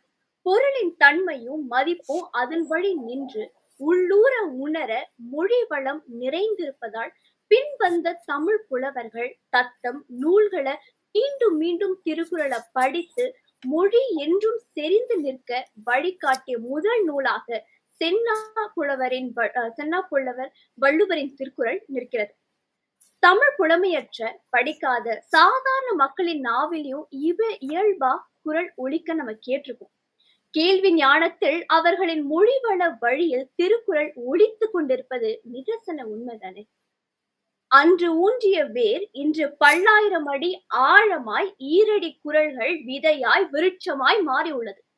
இக்காலத்தை விட நமது முன்னையோரின் தமிழ் தூயதாகவும் இருந்ததால் குறளின் வளர்ச்சி உயர்ந்து நின்றது. தற்போது வழக்கொழிந்து போன தமிழ் சொற்களை உள்ளடக்கியதாகவே திருக்குறள் உள்ளது. உங்களுக்கு தேவையான அரிய பழமையான சொற்களை நீங்க திருக்குறளின் மொழி வளத்திலிருந்து பெற முடியும். கமில் சிவில்பேப் தம் மேற்கொண்ட ஆய்வின்படி 1975 ஆண்டின் முடிவில் திருக்குறள் 20 மொழிகளுக்கு குறையாம மொழிபெயர்க்கப்பட்டதாகவும் 2022 ஆண்டின் கணக்குப்படி 46 மொழிகளில் 210 மொழிபெயர்ப்புகள் வரை திருக்குறள் வெளியாகியுள்ளது. 2021ஆம் ஆண்டு அக்டோபர் மாதம் சென்னை தரமணியில் இயங்கி வரும் செம்மொழி தமிழ் ஆய்வு மத்திய நிறுவனம் 58 வழக்குடியின மொழிகளில் உட்பட 102 மொழிகளில் மொழிபெயர்க்கப்பட்டு துவங்கிவிட்டதாக அறிவித்துள்ளது. கொடுக்கப்பட்ட அட்டவணையில் ஒவ்வொரு மொழிக்கும் முதல் மொழிபெயர்ப்பு ஆண்டு எத்தனை மொழிபெயர்ப்புகள் வெளியாகியுள்ளன என்று இந்த மாதிரியான தகவல்கள் எல்லாமே மொழி வளத்தோடைய தரத்தையும் அசுர வேகத்தையும் நம்மிடம் பறைசாற்றி கொண்டிருக்கிறது. அன்று சிறந்த மொழி வளம் இன்றும் கடல் கடந்து அந்தந்த நாட்டுல வாழும் மக்களின் மொழிகளுக்கு ஏற்ப மொழிபெயர்க்கப்பட்டு மொழிவள ஆட்சி செய்து கொண்டே இருக்கிறது. எதுவா இருந்தாலும் என் வள்ளுவர் இயற்றிய திருக்குறளின் மொழி வளம் அகிலம் கண்ட இசைக்கருவிகளின் இசையில் ஒலிக்கும் ஒளியை ஒரு சேர கொண்டது. அம்மாவின் மொழியில் ஒலிக்கும் குரல்களை கண்ணால் உள்வாங்கி சொல்லும் என் மழலை செல்வங்கள் எண்ணில் அடங்கா. அதுக்கு எல்லாத்துக்குமே அடித்தளம் என்னது? மொழி வளம் தானே. விஞ்சி இருப்பதும் முதன்மை இடம் கொடுத்ததும் மொழி வளமே என்பதில் ஐயமில்லை என்று கூறி இந்த வாய்ப்பினை வழங்கிய அனைவருக்கும் நெஞ்சார்ந்த வணக்கம். நன்றி, வணக்கம். சிறப்பு முத்து ஸ்வேதா, ரொம்ப அருமையா உங்களோட கருத்துக்களை எடுத்து வச்சேங்க. ரொம்ப அழகா சொன்னீங்க. தாய் கிட்ட போய் கேட்டா என்ன சொல்லுவாங்க? காக்கைக்கும் தன் கொஞ்சம் பொன் கொஞ்சதான் அழகு, என் குழந்தைதான் உலகத்திலே அழகுன்னு சொல்லுவாங்க, பேரழகி அப்படின்னு சொல்லுவாங்க. அததான் ரொம்ப அழகா சொன்னாங்க. நிறைய அவங்க சொன்ன மாதிரி ஒரு இலக்கியம், ஒரு நூல் எல்லாருக்கும் எப்படி பிடிச்சிருக்கு, அப்படி ஏன் அது அப்படி எத்தனை மொழிகள்ல மொழிபெயர்க்கப்பட்டுன்றத ரொம்ப அழகா எடுத்து சொன்னாங்க. அதுதான் காரணம். ஒரு நூல் நிறைய மொழியில எப்படி மொழிபெயர்க்கப்பட்டுள்ளது அப்படின்றத ரொம்ப அருமையா எடுத்து சொன்னாங்க. அதோட மொழி வளம் எப்படி இருக்கு, அது இருந்ததுனால தானே எல்லா மொழியிலையும் எடுத்து மொழிபெயர்த்திருக்காங்க. அதனாலதானே இன்று வரை பேசப்படுதுன்றத தன்னோட கருத்துக்கள் மூலமாக சொன்னாங்க. அவங்க அதாவது ஒரு நூல் படிக்கிறதுக்காகட்டும், ஒரு புத்தகம் படிக்கிறதுக்காகட்டும் நமக்கு மொழி கண்டிப்பா தேவை இருக்கு. அந்த மொழி வளம் இருந்தாதான் நம்ம திரும்ப திரும்ப அதை அதிகம் படிப்போம் அப்படின்றத கருத்தை தான் அவங்க அழகா சொல்லியிருந்தாங்க. இப்போ இன்பத்துப்பால்ல இருந்து இன்னொரு திருக்குறள், கண்களவு கொள்ளும் சிறுநோக்கும் காமத்தில் செம்பாகம் என்று அஞ்சு பெரிது அப்படின்ற திருக்குறள்ல, நான் பார்க்காத போது என்னை களவாக பார்க்கும் இவளின் சிறு பார்வை காதலில் சரிபாதி அஞ்சு அப்படின்னு சொல்லிட்டு அதற்கும் மேலாகும். அந்த காதலோட இதை அவ்வளவு அழகா இன்னைக்கு எப்படிலாம் கவிஞர்கள் இன்னைக்கு எழுதுறாங்களோ அதை காட்டிலும் அன்னைக்கு எவ்வளவு அழகா இன்பத்துப்பால்ல அவர் காதலை சொல்லியிருக்காரு அப்படின்னு. இப்போ சமீபத்துல வந்த பாடல்ல தான் இந்த திருக்குறள் பயன்படுத்திருக்காங்க. கண்கள் ஏதோ தேட களவாடு அப்படின்ற ஒரு பாடுவர் இல்லையா, அந்த பாடல் நெஞ்சம் தானே பாட பறந்தோடு அப்படின்னு. சோ அந்த எப்படி அந்த களவாக அந்த பார்க்கிறது எப்படி இன்பத்தை கொடுக்கும் அப்படின்றத அவரு இதுல சொல்லியிருப்பாரு. இந்த மாதிரியான மொழி வளங்கள் தான் இருக்கு அப்படின்றத முத்துஸ்வேதா தன்னோட கருத்துலயும் சொன்னாங்க. இப்படி எல்லாம் இருக்கிறதுனாலதான் இன்னைக்கும் நம்ம அதை பத்தி நிறைய பேர் மொழி பெயர்த்துட்டு இருக்காங்க. இன்னும் மொழி பெயர்க்கலாம் ஒவ்வொருத்தரும் அப்படின்றத பத்தி இவங்க சொன்னாங்க. இல்ல வாழ்வியல் வளம் தான் இருக்கு, நிறைய வாழ்வியல் நிறைகள் தான் அதுல சொல்லப்பட்டிருக்கு அப்படின்றத இப்போ கோபிகா நம்மளோட பேசுறாங்க. இவங்க தமிழ்நாட்டுல இருக்காங்க, மதுரையில இருக்காங்க. இவங்க தமிழ் மொழியவே எடுத்து பாடமா படிச்சுட்டு இருக்காங்க. ரொம்ப சிறப்பு. ரொம்ப சின்ன வயசுல இருந்து நிறைய பேசுவாங்க. நிறைய நல்ல ஒரு குரல் வளம், உச்சரிப்பு, தன்னம்பிக்கை, நல்ல ஒரு பேச்சாளரா அவங்க வரணும்ன்றது அவங்களுக்கு ரொம்ப ஆசை. தொடர்ந்து அப்படி பேசிட்டே வராங்க. இவங்க நிறைய முறை பேசி நானும் கேட்டிருக்கேன். இங்க இருக்கவங்கள நிறைய பேர் பேசியிருக்காங்க, நிறைய கேட்டிருக்கோம். இவங்களும் நல்ல ஒரு குரல் வளத்துக்கு சொந்தக்காரவங்க. வாங்க பேசலாம். நம்மோடு இன்னைக்கு இணைந்திருக்கிறார்கள். மதிப்பிற்குரிய எங்கள் நடுவர் அம்மா அவர்களுக்கும்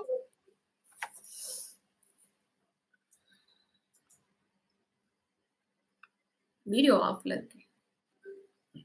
கேக்குதா மேம்? மதிப்பிற்குரிய எங்கள் நடுவர் அம்மா அவர்களுக்கும் உலக தமிழ் உறவுகளுக்கும் என் பணிவான வணக்கம். வள்ளுவம் பற்றி சிந்தித்துக் கொண்டிருக்கிறோம். மொழி வளமா வாழ்வியல் வளமா என்று பார்க்கும் பொழுது வள்ளுவனை நாம் எதிலுமே குறை கூறிவிட முடியாது. அந்த வகையில் வாழ்வியல் வளம்தான் சற்று மேலோங்கி இருக்கிறது என்று என்னுடைய கருத்துக்களை குறிப்பிடுகிறேன். அதற்கான சில தரவுகளையும் மேற்கோள் காட்டுகிறேன். நடுவர் அவர்களே, வள்ளுவனின் வாழ்வியல் கருத்துக்கள் என்று எடுத்துக்கொண்டால் அது ஒரு குறிப்பிட்ட சாராருக்கு மட்டுமோ அல்லது ஒரு குறிப்பிட்ட காலத்திற்கு மட்டுமோ பொருந்தும். அதன் பின் பழையதாகிவிடும் என்று யாராலும் சொல்ல முடியாது. ஏனென்றால் எவருக்கும் எக்காலத்திற்கும் பொருந்துவதாக இருப்பதுதான் இதனுடைய சிறப்பாகும். பிறவி பெருங்கடல் நீந்துவர் நீந்தார் இறைவனடி சேராதார். கடவுளின் அடியை தொழுபவர்கள் தான் பிறவி என்னும் பெருங்கடலை நீந்துவார்கள் என்று மிக அழகாக சொல்லுகிறார். வையத்து வாழ்வாங்கு வாழ்பவன் வானுரையும் தெய்வத்துள் வைக்கப்படும். நெறி தவறாமல் வாழக்கூடியவர்கள் கடவுளுக்கு சமமாக வைக்கப்படுபவர்கள் என்கிறார். தந்தை மகர் காட்கும் நன்றி அவையத்து முந்தி இருப்ப செயல். ஒரு தந்தை தன்னுடைய பிள்ளைகளுக்கு செய்ய வேண்டியது கல்வி கேள்விகளில் அவர்களை உயர்த்தி நம்பர் வேண்டும் என்று ஒரு தந்தையின் கடமையை சொல்லுகிறார். இதைவிட வாழ்வியலை எவ்வளவு அழகாக சொல்ல முடியும் நடுவர் அவர்களே. தந்தை காற்றும் உதவி இவன் தந்தை எண்ணோற்றான் கொள் என்னும் சொல். இந்த பெருமைக்குரிய பிள்ளையை பெறுவதற்கு இவன் தந்தை என்ன தவம் செய்திருக்க வேண்டும் என்று உலகத்தார் புகழும்படி ஒரு மகன் நடந்து கொள்ள வேண்டும் என்று சொல்லுகிறார்.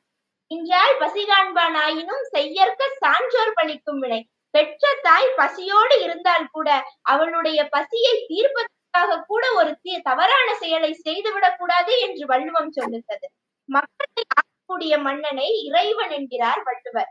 அந்த மன்னன் எப்படி இருக்க வேண்டும், மக்கள் எப்படி வாழ வேண்டும், அவருக்குரிய தகுதிகள் என்னவாக இருக்க வேண்டும் என்று இப்படி ஒவ்வொருத்தருக்கும் பல தரப்பினர் அவரவர் தொழிலுக்கு ஏற்ற வகையில் வாழ வேண்டும் என்று வாழ்வியலை நெறிப்படுத்தி தருவதில் வள்ளுவனை தவிர வேறு யாரையும் நாம் குறிப்பிட முடியாது என்று கூறி என்னுடைய முதல் சுற்று வாதத்தை முடித்துக் கொள்ளுகிறேன். நன்றி, வணக்கம். சிறப்பு கோபிகா, ரொம்ப அருமையா தன்னோட கருத்துக்களை எடுத்து வச்சாங்க. இப்போ எப்படி திருக்குறள்ல வாழ்வியல் வளம் அதிகமாக இருக்கு அப்படின்றதுக்கு நிறைய எடுத்துக்காட்டாக நிறைய சொன்னாங்க. மனத்துக்கண் வாசிலனாதல் அனைத்தரன் ஆகுல நீர பெற அப்படின்ற திருக்குறள்ல ஒருவன் மனதுல குற்றமற்றவனாக இல்லாதிருந்தாலே சிறந்தரம். மன தூய்மை இருந்தாலே போதும், ஆரவாரத்தன்மை அது இருந்தாலே போதும். அந்த மாதிரியாக இருந்தால் அதுவே சிறந்த அறமாக ரொம்ப சொன்னாங்க. பிறவி பெருங்கடல் நீந்துவர், கடவுளின் திருவடிகளை சேர்ந்தவர் பிறவியாக பெருங்கடலை நீந்துவர் அப்படின்றதையும் ரொம்ப அழகா சொன்னாங்க. உலகத்தில் வாழ வேண்டிய அறநெறியில் வையத்துள் வாழ்வாங்க, அதையும் சொன்னாங்க. உலகத்தில் வாழ வேண்டிய அறநெறியில் நின்று வாழ்கின்றவர்கள் அப்படின்றது. இந்த மாதிரி தந்தை மகனுக்கு மாற்றுவதை அதையும் சொன்னாங்க. எப்படி ஒரு மகன் இருக்க வேண்டும், எப்படி ஒரு தந்தை இருக்க வேண்டும் அப்படின்றத பத்தி ரொம்ப அருமையா தன்னோட கருத்துக்களை அழகா தொகுத்து வச்சாங்க. இப்போ மொழி வளமா வாழ்வியல் வளமா அப்படின்றதோட முதல் சுற்று தங்களோட கருத்துக்களை மாணவர்கள் 2 நிமிடங்கள்ல 3 நிமிடங்களுக்குள்ள எடுத்து வச்சுட்டாங்க. இப்போ திருப்பி மறுபடியும் இவங்களே பேசுவாங்க. இதுல அவங்க சொன்னதுக்கு இப்ப எதிர்வாதம் வைக்கலாம். எதனால மொழி வளம் அதிகம் உள்ளது, எதனால வாழ்வியல் வளம் அதிகம் உள்ளது அப்படின்றத பத்தி அவங்க இப்போ ஒவ்வொருத்தரா மறுபடியும் பேசுவாங்க. மறுபடியும் இப்போ ஸ்ரீநிதி மொழி வளமே அப்படின்றத பத்தி பேச வருவாங்க. அவங்க பேசினதுக்கு அப்புறம் நம்ம கனிஷ்காவை கூப்பிடலாம். நன்றி. வாங்க ஸ்ரீநிதி, இப்போ நீங்க பேசுங்க. அனைவருக்கும் மீண்டும் வணக்கம். உங்களை 2வது சுற்றில் சந்திப்பதில் மிக்க மகிழ்ச்சி. தோழி கனிஷ்கா இப்ப பேசும்போது சொன்னாங்க 7 வார்த்தைக்குள் எவ்வளவு வாழ்வியல் செய்திகளை சொல்லியிருக்கிறாருங்க. அதாங்க நானும் சொல்றோம். அவ்வளவு பெரிய செய்திகளை 7 வார்த்தைக்குள் சுருக்கி சொல்வது அது எப்படி? மொழி வளம் தானே, அது எப்படி வாழ்வியல் வளமா இருக்க முடியும்? இந்த கம்ப்யூட்டர் கம்ப்ரஸ்ன்னு ஒண்ணு இருக்கு. அதாவது எல்லா ஃபைல்ஸ் அதை கம்ப்ரஸ் பண்ணி நமக்கு அது கொடுக்கும், அந்த ரிசல்ட் மாதிரி. அதே மாதிரிதான் வள்ளுவர் செஞ்சிருக்காரு. அந்த மாதிரி வள்ளுவர் பல செய்திகளை, பல வாழ்வியல் கருத்துக்களை கம்ப்ரஸ் பண்ணி 7 வார்த்தை போல் சொல்லி இருக்கிறாரு. அப்போ அங்க அதிகம் இருப்பது மொழி வளம் தானே, அதை எப்படி வாழ்வியல் வளமா இருக்க முடியும்? வாழ்வியல் வளமாக இருக்கட்டும் அல்லது விழுமியங்களாக இருக்கட்டும், பல அடுக்குகளாக அந்த செய்திகளை மொழியின் வளம் கொண்டுதான் அதை வள்ளுவர் படைத்திருக்கிறார். ஆக திருக்குறளில் அதிகம் இருப்பது மொழி வளம்தான். அடுத்தது நம்ம தனுஷ் கிட்ட போவோம். அவர் என்ன சொன்னாரு, எவ்வளவு எளிமையான வார்த்தையில அவங்க ஒரு பெரிய அர்த்தத்தை நமக்கு சொல்றாங்க அப்படின்னு அவர் சொன்னாரு. அதாங்க நாங்களும் சொல்றோம். கடினமான சொற்களை பயன்படுத்தாமல் எளிமையான வார்த்தையை பயன்படுத்தி நமக்கு ஒரு பெரிய அர்த்தத்தை சொல்லி கொடுக்கிறாரு. அதில் சொல்லில் அடர்த்தியும் வலிமையும் ஆழமும் குறையாமல் மொழி வளத்தை பயன்படுத்திதான் வள்ளுவர் வாழ்வியல் செய்திகளை நமக்கு சொல்லி இருக்கிறார். ஆக திருக்குறளில் அதிகம் இருப்பது மொழி வளம்தான். இப்ப நம்ம வாழ்வியல் வளம் இல்லைன்னு நம்ம சொல்லல. முதல்ல மொழி வளம் வருது, அப்புறம்தான் வாழ்வியல் வளம் வருது. அது மொழி வளத்தை கொண்டுதான் அவர் நமக்கு ஒரு பெரிய பாடத்தை நமக்கு கற்றுக் கொடுக்கிறாரு. இதை செய், இதை செய்யாத, அதெல்லாம் எப்படி ஒரு எளிமையா நமக்கு சொல்றாரு. அதை மெயினா நடத்துறது மொழி வளம் தான். ஆக திருக்குறளில் அதிகம் இருப்பது மொழி வளமே, மொழி வளமே, மொழி வளமே என்று கூறி வாய்ப்பளித்த அனைத்து நல்லுள்ளங்களுக்கு நன்றி கூறி விடைபெறுகிறேன். நன்றி, வணக்கம். திருக்குறளில் அதிகம் உள்ளது வாழ்வியல் வளமே அப்படின்றத பத்தி நமக்கு பேசுறதுக்கு இப்ப மறுபடியும் கனிஷ்கா வராங்க இப்போ. அவங்க வந்து இப்போ முதல்ல அவங்க சொன்னது கருத்துக்கள்ல அவங்களுக்கு எது வந்து சொல்லணும்னு தோணுதோ, அவங்களோட கருத்தை சொல்லணும்னு தோணுதோ அத பத்தி சொல்லுவாங்க இப்ப. வாங்க கனிஷ்கா. அனைவருக்கும் மீண்டும் என் அன்பான வணக்கங்கள். இன்று நம்மளுக்கு இருக்கிற கேள்வியை திரும்ப பார்த்துக்கலாம். ஏன்னா பல சக பேச்சாளர்களுக்கு கேள்வி சரியா புரியலன்னு நினைக்கிறேன். திருக்குறளில் அதிகம் இருப்பது மொழி வளமா வாழ்வியல் வளமா? அதாவது அதிகம் இருப்பதை பற்றி தான் கேட்டிருக்காங்களே தவிர எதுல வந்து இன்னும் அதிகமா இருக்கு, ஏதோ கம்மியா இருக்குன்றத பத்தி பேசல. நம்ம இப்போ உதாரணத்திற்கு சொல்றாங்க, இசை மற்றும் மொழி இருக்கிறதுனாலதான் திருக்குறளை சுலபமா மனப்பாடம் பண்ண முடியுதுன்னு சொல்றாங்க. ஆனா ஏன் நம்ம திருக்குறளை முதல்ல மனப்பாடம் பண்ணணும்னு நம்ம பார்த்தோம்னா, அதுல இருக்க கருத்துக்களை நம்ம பார்த்து அதுல இருந்து நம்ம நல்லா வாழ்றதுக்காக தான் முதல்ல திருக்குறளையே மனப்பாடம் பண்றோம். அதனாலதான் நம்ம அந்த மொழியே முதல்ல வந்து சுலபமாக்கி கத்துக்கணும்னு நம்ம சொல்றோம். அடுத்ததா வந்து மொழி வளம் இல்லைன்னு நம்ம சொல்லல. ஆனா வாழ்வியல் வளம் தான் மொழி வளத்தை விட அதிகமாக இருக்கின்றது என்று நான் கூற விரும்புகிறேன்.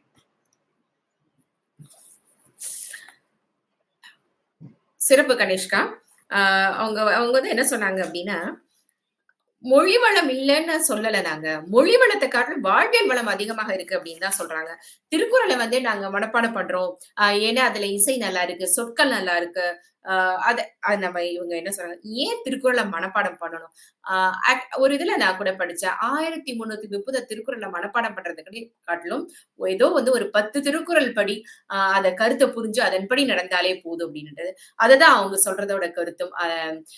இப்போ வந்து இவ்ளோ திருக்குறளை நீங்க ஏன் படிக்கிறீங்க?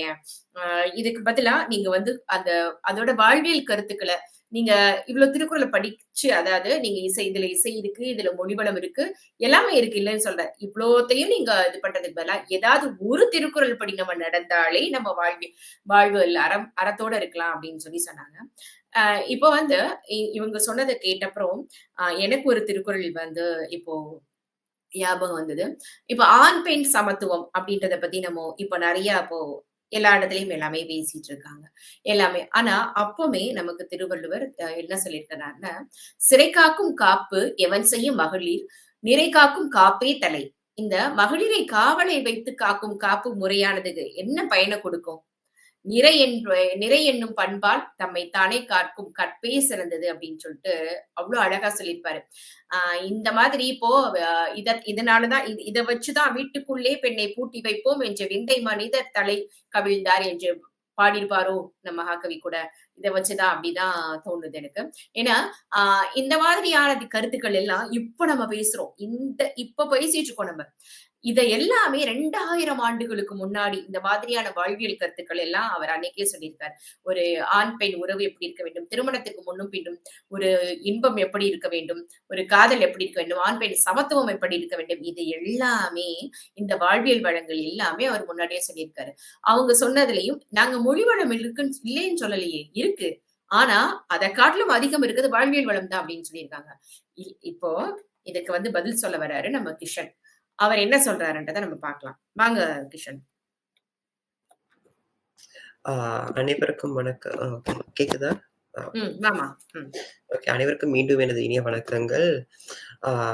எதிர்த்தரப்பினருக்கு என்னுடைய பதில் என்னன்னா, அவங்க சரி திருக்குறள்ல வந்து வாழ்வியல் வளம் தான் முக்கியம் என்று சொல்லியிருக்கிறார்கள்.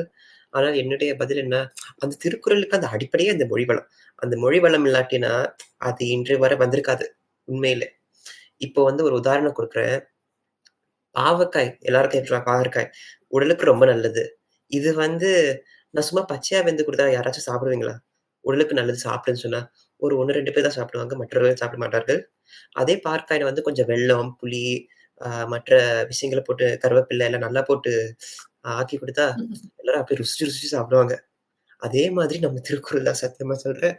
அதுல அந்த குறள்ல வந்து அதனுடைய அடிப்படையை எடுத்துட்டு நல்லா சுவையா இருக்கிற சொற்கள், அந்த சொரண் அடைகளை எல்லாம் விளையாடி நல்லா ஒரு ஒரு உணவு பொருளா நம்மளுக்கு திருவள்ளுவர் கொடுத்திருக்காரு.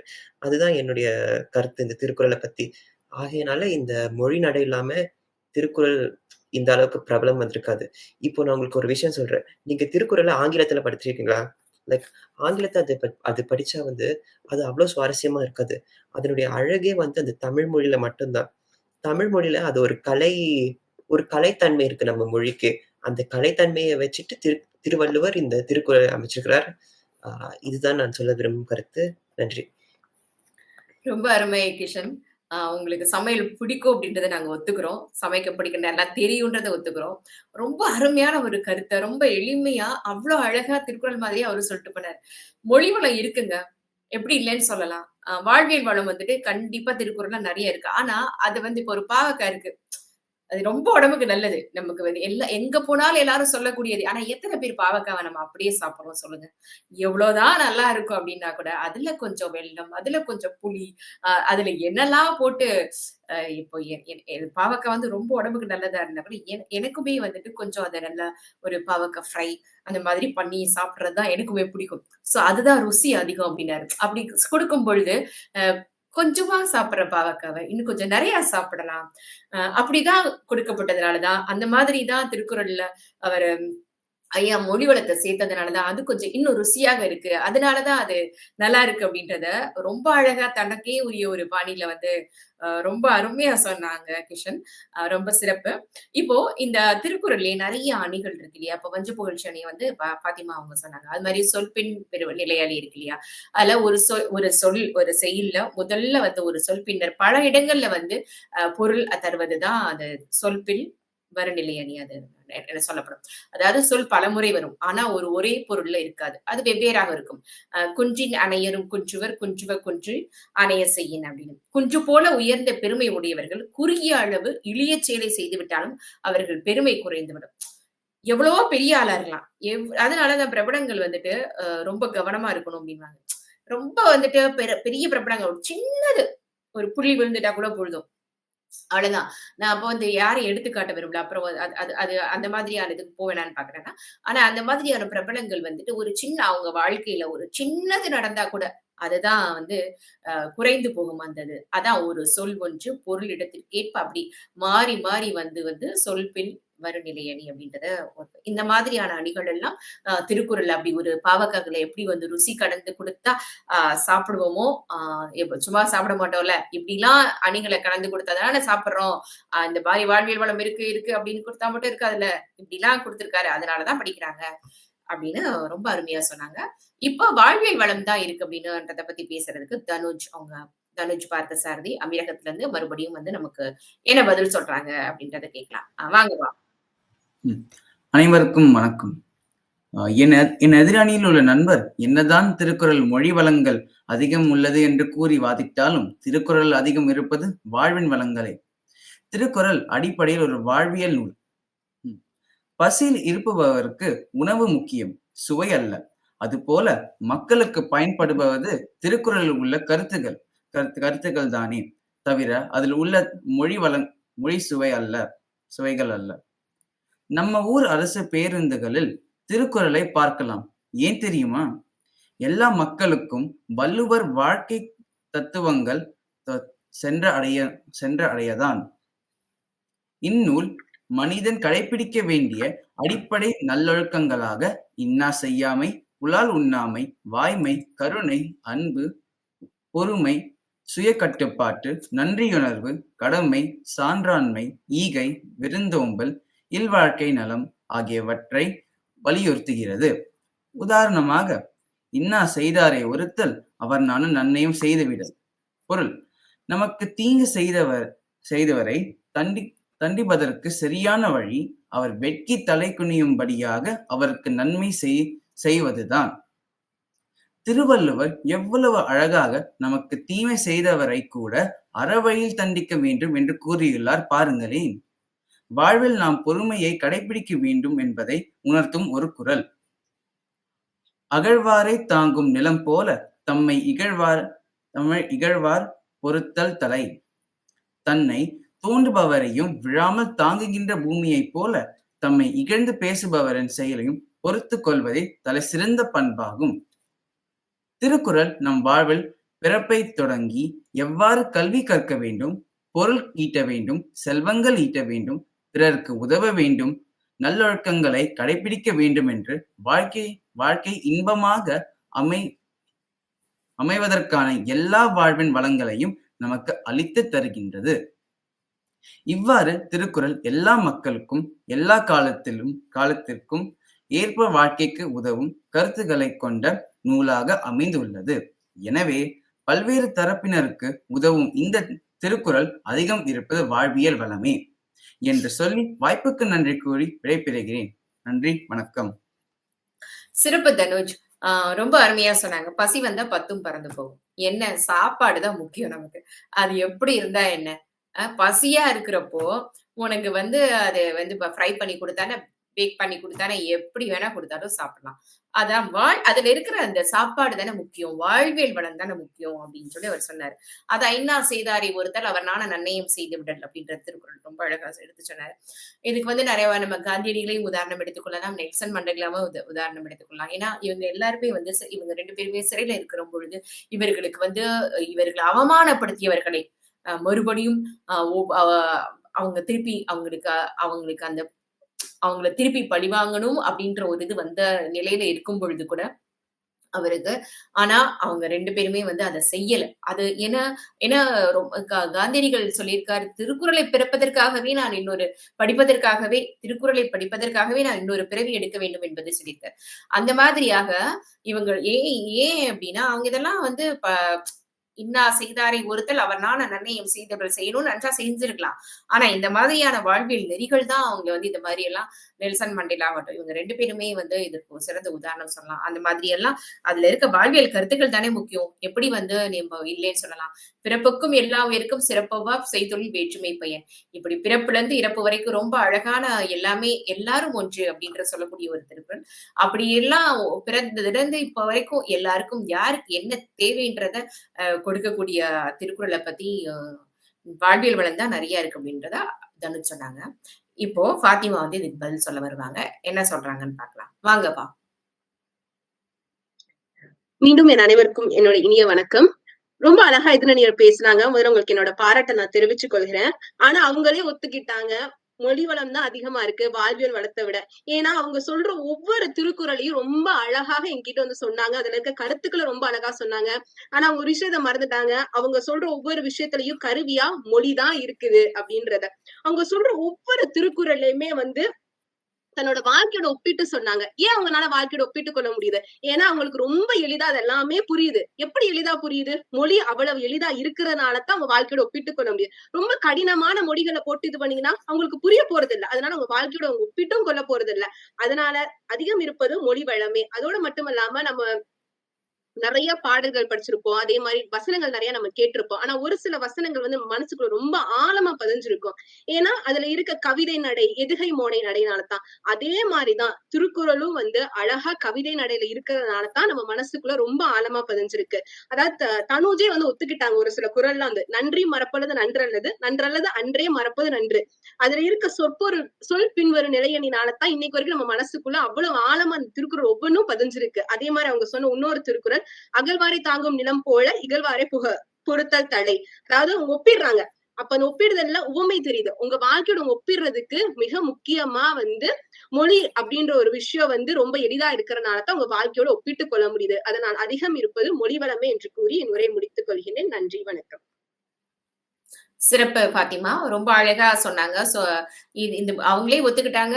எப்படி மொழி வளம் தான் இருக்கு அப்படின்றதுக்கான திருக்குறள் எல்லாம் எடுத்து வச்சாங்க. நன்றி மறப்பது நன்றன்று, நன்றல்லது அஞ்சையை மறப்பது நன்று. அந்த மாதிரியான சொற்கள் எல்லாம் திருப்பி திருப்பி வர்றதுனாலதான் அந்த ஒரு இசை வடிவமாகவும் ஒரு ஒளி வடிவமாகவும் ரொம்ப நல்லா இருக்கு. அதுதான் மொழி இருக்கிறதுனால சும்மா ஒரு ஏதாவது ஒண்ணு படிக்கும் பொழுது நமக்கு அது புரியலன்னா நம்ம திருப்பி படிக்க மாட்டோம். அதுக்கு மொழி முக்கியம் முதல்ல. அந்த மாதிரி மொழி வளம் அதுல இருக்கு அப்படின்னு சொல்லிட்டு அந்த சொற்பின் நிலைவரணி பத்தி நிறைய சொன்னாங்க. நான் இதுக்கு முன்னாடி அதை பத்தி நிறைய பேசுறப்ப நிறைய அதை பத்தி சொல்லியிருந்தேன். இப்ப பொருள்பில் வரும் நிலையணி கூட இருக்கு, நிறைய இருக்கு இல்லையா? அதுல கூட இப்போ கேடில் விழிச்செல்வம் கல்வி ஒருவருக்கு மாடல்ல மற்றவை. எப்பயோ படிச்சது இந்த திருக்குறள். எனக்கு நான் பள்ளி பருவத்துல படிச்சது. ஆனா இந்த மாதிரியான வார்த்தைகள், எளிமையான வார்த்தைகளாகட்டும், இந்த மறுபடியும் வந்த வார்த்தைகள் இப்படி இருக்கிற திருக்குறள் வந்து நமக்கு மனசுல எப்பயுமே நிறைய பதிஞ்சிருக்கும். கல்வி இல்லாத சிறந்த செல்வம் பிற எல்லாம் வந்து மற்றதெல்லாம் வந்து செல்வமே இல்ல.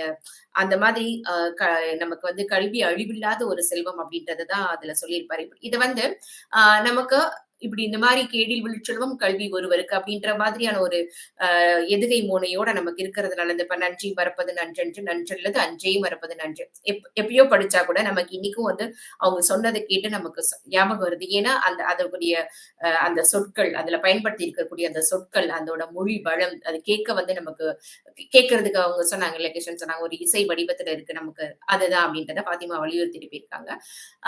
இப்ப வாழ்வியல் வளம் தான் இருக்கு அப்படின்றத சொல்றதுக்காக நமக்கு சரண்யா இலங்கையில இருந்து மறுபடியும் இணையறாங்க. வாங்க சரண்யா. மறுபடியும் அவைக்கு வணக்கம். இந்த எதிரணியினருக்கு 2 விடயங்களை நான் இங்க தெளிவுபடுத்த விரும்புகின்றேன். முதலில் தமிழில் மொழியியல் நூல்கள் என்று எடுத்து நோக்குகையில் 2 நூல்கள் மிக முக்கியமாக பேசப்படுகின்றன. அவற்றில் ஒன்று தொல்காப்பியம், இன்னொன்று நன்னூல். இந்த தொல்காப்பியம், நன்னூல் ஆகியவைகள் மொழியியலில் மிக உச்சமாக தமிழ் மொழியை பொறுத்தவரை பேசப்படுகின்ற நூல்கள். அதே போல் திருக்குறள் திருக்குறள் என்ற ஒரு நூலையும் எடுத்து நோக்கும் இடத்து இந்த தொல்காப்பியமும் நன்னூலும் ஏனைய மொழிகளில் மொழிபெயர்த்ததா என்று பார்க்கும் பொழுது அதனை தாண்டி இந்த திருக்குறள் என்பது பல்லாயிரக்கணக்கான மொழிகளில் இன்று உலகம் பூராகவும் மொழிபெயர்க்கப்பட்டு பல்லாயிரம் மொழிகளின் ஊடாக கற்கப்பட்டிருக்கின்றது. காரணம் இந்த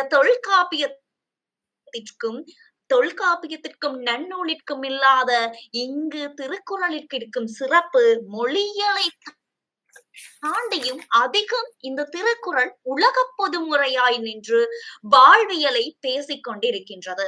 நான் முதலிலே கூறியது போலவே ஈரடி வெண்பாவினுடான மொழியியலை தாண்டியும் அதிகமாக திருக்குறள் கூறுவது வாழ்வியல் வளங்களாகவே இருக்கின்றது.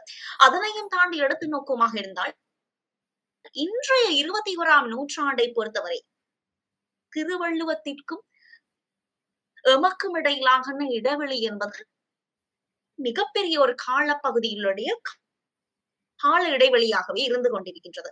அவ்வாறு இருக்கையில் 21ஆம் நூற்றாண்டில் இருக்கும் நாங்கள் இன்று திருவள்ளுவத்தை உணர்ந்து கொள்வதும் வள்ளுவரின் குறள்களை புரிந்து கொள்வதும் பல்வேறுபட்ட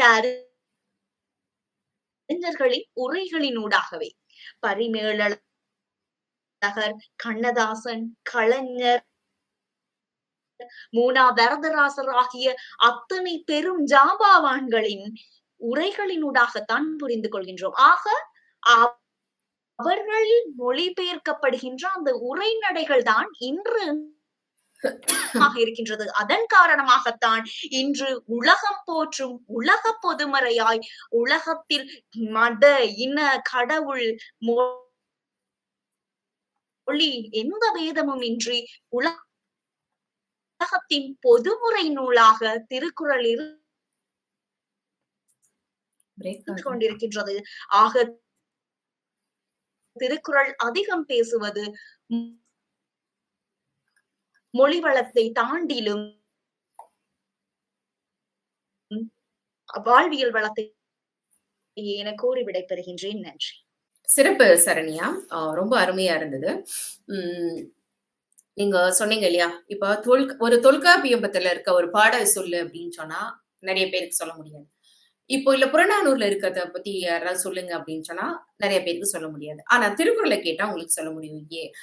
ஏன்னா வந்துட்டு அதுல நமக்கு வந்து நிறைய வாழ்வியல் வரத்துக்கான கருத்துக்கள் இருக்கு. அதுவுமே வந்து உங்களுக்கு எப்படி வந்து மொழி வளம் நீங்க சொல்ல முடியும். நீங்க வந்து அதை அதை இது பண்ணி கொடுத்திருக்காங்க, அதுக்கு விளக்கம் கொடுத்திருக்காங்க. வடிவேல் அழகாகட்டும், இந்த கலைஞர் உரையாகட்டும், சாலமன் பாப்பையாகட்டும், இந்த மாதிரி நிறைய பேர் நமக்கு கொடுத்திருக்காங்க. அப்பதான் அதனாலதான் உங்களால படிக்க முடியுது, இல்லைன்னா நமக்கு படிக்க முடியாது அப்படின்றதையும் நம்ம அவங்க சொன்னாங்க. அந்த மாதிரி நிறைய வந்து திருக்குறள்ல இருக்கிற அருமை பெருமைகளை வந்து ரொம்ப அழகா தனக்கு வாழ்வியல் வளம் தான் சிறந்தது அப்படின்றதையும் சொன்னாங்க. இப்ப வள்ளுவரை தமிழ் கூறும் உலகில் வந்து அவங்க சொன்னதை வச்சு ஒரு பகுத்தறிவாளர் என கூறலாம் அப்படின்றத அவங்க சொன்னாங்க. அவங்க சிந்தனை வந்து அவ்வளோ அழகா வாழ்வியல் கருத்துக்களை நமக்கு கொடுத்திருக்காரு அப்படின்னு. எப்பொருள் எத்தன்மையாயினும் அப்பொருள் மெய்ப்பொருள் காண்பதறிவு அப்படின்றதுதான் இதுக்கு ஒரு சிறந்த உதாரணம். எப்படி நம்ம அந்த திருக்குறள் வந்துட்டு ஒரு சிந்தனை கருத்துக்கள் ஒரு பகுத்தறிந்து எல்லாருக்கும் அதை எப்படி நம்ம பாக்குறோமோ அப்படி இருக்கு அப்படின்றத ரொம்ப அழகா தன்னோட இதுல எடுத்து வச்சாங்க. இல்ல மொழி வளம் தான் இருக்கு அப்படின்றத இவங்களுக்கு பதில் சொல்ல வராங்க முத்துஸ்வேதா. வாங்க முத்துஸ்வேதா.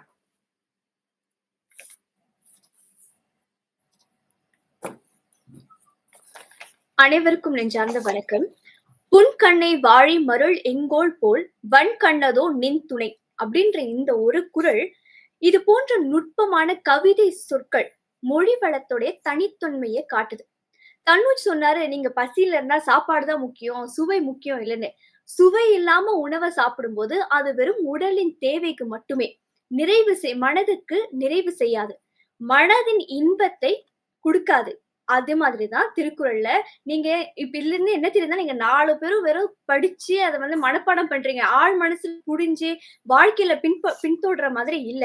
மொழி வளம் இருந்திருந்தா, மொழி வளம் அதிகமா இங்க இருக்கிறதுனாலதான் அதை உடனே படிக்கும் போது நமக்கு ஆழ் மனசுல போய் நிக்குது. பொருள் என்னவா இருக்கு, நம்ம வாழ்க்கையில அதை கடைபிடிக்கிறோமா இல்லையா, அது அடுத்த நிலை. அப்புறம் கனிஷ்கா வந்து சொன்னாங்க 7 சொற்களே 7 வார்த்தைகள் அப்படின்னு சொல்லிட்டே இருந்தாங்க. அது என்னது? சொற்பாழ் சிக்கனம். குறைந்த சொற்களில் பெரிய கருத்துக்களை தத்துரூபமா வெளிப்படுத்துறது மொழி வளத்தோட உச்சத்தை காட்டுது. திருக்குறளில் மொழி வளம் மிகுந்த அளவில் உள்ளது. அதுதான் வாழ்வியல் வளத்துக்கு துணை புரியுது. எங்களுக்கு தலைப்பு நல்லாவே புரிஞ்சிருக்குமா? அரசியல், ஒழுக்கம், அன்பு, நீதி, அறம் எதுவா இருந்தாலும் மொழி வளம் கொண்டு கற்று பொருள் புரிந்து நீங்கள் வாழும் வாழ்க்கையின் தருணத்துல கடைபிடிக்க முடியுமா அப்படின்றது அது ஒரு கேள்வியானதுதான். அது எல்லாருக்கும் பொருந்துமா அப்படின்னாலும் நமக்கு தெரியாது. ஆனா படித்தால் அனைத்தையும் அறிய முடியும். அதுக்கு மொழி வளம் வழிவகுக்குது. திருக்குறளின் பயன் வாழ்வியலின் வழிகாட்டுதலை விட இலக்கிய சொற்களின் நயமான மொழி அறிஞர்கள் அதை கையாண்டு உலக மக்கள் அனைவரையும் கொண்டு சேர்க்கறதுக்கு இதுதான் ஒரு அடித்தளமான நோக்கமா இருக்கு. வாழ்வியல் பாடத்தை பின்பற்றுவோருடைய எண்ணிக்கையை விட அதிலிருந்து அனுபவத்தை எடுப்பவரே பலர். அதற்கு மொழியின் செறிவு முக்கியம். கடைசியா இப்படி சொல்லி முடிச்சுக்கிறேன். திருக்குறள் வாழ்க்கையின் கட்டமைப்பை போதிக்கின்ற ஆலமரம். மொழி வளம் அதன்கள் வேர்களை இணைக்கும் நீர்க்குழாய். ஆக அதிகம் இருப்பது மொழி வளம் தான் என கூறி விடைபெறுகிறேன். நன்றி, வணக்கம். சிறப்பு முத்துஸ்வேதா, ரொம்ப அழகா சொன்னாங்க. கிஷனுக்கு நல்ல ஒரு பதில் சொன்னாங்க. எப்படி கொடுத்தாலாமும் நாங்க சாப்பிட முடியாது, அப்படி சுவையா சமைச்சு கொடுத்தாதான் நாங்க எங்களுக்கெல்லாம் சாப்பிடுவோம் அப்படின்றத ரொம்ப அழகா சொன்னாங்க. இப்போ வந்து அவங்க சொன்னதுக்கு வந்து மொழிவளம் ஒரு ஒரு ஒரு ஒரு இலக்கியத்துல மொழிவளம் இருந்தாதான் அந்த மொழி செறிவு அதை வந்து ரொம்ப அழகா வலியுறுத்துறாங்க. இருந்தாதான் நம்மளால வந்து அதை செய்ய முடியும் அப்படின்னு சொல்லி ரொம்ப அழகா சொல்லியிருந்தாங்க. இந்த மொழி இல்லாட்டி நம்மளால பண்ண முடியாது அப்படின்றது. இப்போ இந்த உவமை அணி ஆகட்டும், உருவகம் ஆகட்டும், உவமேயம் ஆகட்டும், அவங்க ஃபாத்திமா சொன்னாங்கல்ல, சொற்பின் நிலைவரை அணி, பொருள் பின் நிலைவரை அணி, இதெல்லாம் வந்து ஒரு சுவை ஊட்டுது. அதனாலதான் ஒரு செய்யுள்ல முதல் வந்த சொல் அதே பொருள்ல பின்னர் பல இடங்களில் வந்து பொருள் தருவதுதான் சொற்பொருள் பின்வர நிலை அணி. இந்த மாதிரியாக செல்வத்துள் செல்வம் செவிச்செல்வம் அச்செல்வம் செல்வத்துள் எல்லாம் தலை அப்படின்ற ஒரு குறள் வந்து அந்த செல்வம் என்ற சொல் அதே பொருளில் பலமுறை வந்து பொருள் தருது. எல்லா விளக்கும் விளக்கல்ல சான்றோருக்கு பொய்யா விளக்கே விளக்கு. இந்த விளக்கு என்ற சொல் ஒரே பொருளில் பலமுறை வந்து பொருள் தருது. இததான் அவங்க சொன்னாங்க. அந்த ஒரு மொழி செறிவு இருக்கு, அதனாலதான் நாங்க அதுல படிக்கிறோம், அதுதான் எளிமையா இருக்கு அப்படின்றத சொன்னாங்க. சொல்லும் ஒன்றும் பொருளும் ஒன்று, மறுபடி வந்து அது ஒரே சொல் அதே பொருளில் வந்து பொருள் தருவது, அதான் சொற்பொருள் பின் வரு நிலை அணி அப்படின்றது. அந்த மாதிரியான அணிகள் எல்லாம் இதுல திருக்குறள் இருக்கு. இதுதான் வந்து எங்களுக்கு சுவையை கொடுக்குது. இது வந்து நீங்க வாழ்வியல் கருத்துக்கள் இருக்கு, நாங்க இல்லைன்னு சொல்லல. அந்த வாழ்வியல் கருத்துக்களை இப்படி சுவைபட சொல்வதனாலதான் ஒரு படிக்கிறதுக்கு இந்த உணவு ஏதோ சாப்பிடணுமே அப்படின்றத சாப்பிடாம சுவையோட சாப்பிட்டா இன்னும் வயிறு திருப்தியா நல்லா சாப்பிடுவோம்ல, அப்படிதான் அப்படின்றத சொன்னாங்க. சிறப்புமா. இப்போ இதுங்களுக்கு பதில் சொல்றதுக்கு வராங்க. வாழ்வியல் வளமே அப்படின்ற அணியில இருந்து கோபிகா அவங்க. வாங்க கோபிகா, நீங்க அவங்க பேசுங்க. அனைவருக்கும் மீண்டும் என்னுடைய வணக்கம். நடுவர் அவர்களே, திருக்குறள் வந்துட்டு எல்லா மொழிகளிலேயும் மொழிபெயர்க்கப்பட்டதற்கு மொழி வளம்தான் காரணம் அப்படின்னு முத்துஸ்வேதா அக்கா ரொம்ப அழகா சொன்னாங்க. ஆனா மொழிபெயர்க்கப்படும் போது மொழி மாறுபடுமே தவிர கருத்து ஒருபோதும் மாறுபடாது. அதனாலதான் உலகம் முழுவதும் மொழிபெயர்க்கப்பட்டது என்று இந்த மன்றத்தில் நான் ஆணித்தரமாக பதிவு செய்கிறேன். அதற்கு உதாரணமாக நான் ஒன்றை சொல்லுகிறேன். டால்ஸ்டாயினுடைய புத்தகத்தை தவறாமல் படிப்பவர் காந்தி. காந்தி டால்ஸ்டாய்க்கு ஒரு கடிதம் எழுதுகிறார். எப்படி இவ்வளவு வாழ்வியல் அறக்கருத்துக்களை நீங்கள் எங்கிருந்து பெறுகிறீர்கள் என்று கேட்கிறார். அதற்கு டால்ஸ்டாயினுடைய பதில், தென்னிந்தியாவில் தமிழகத்தில் உள்ள திருக்குறளில் இருந்துதான் எடுக்கிறேன் என்று டால்ஸ்டாய் சொல்லுகிறார். எனவே நம்முடைய வாழ்வியல் கருத்துக்களுக்காகத்தான் மொழிபெயர்க்கப்படுகிறது என்பதை நாம் புரிந்து கொள்ள வேண்டும்.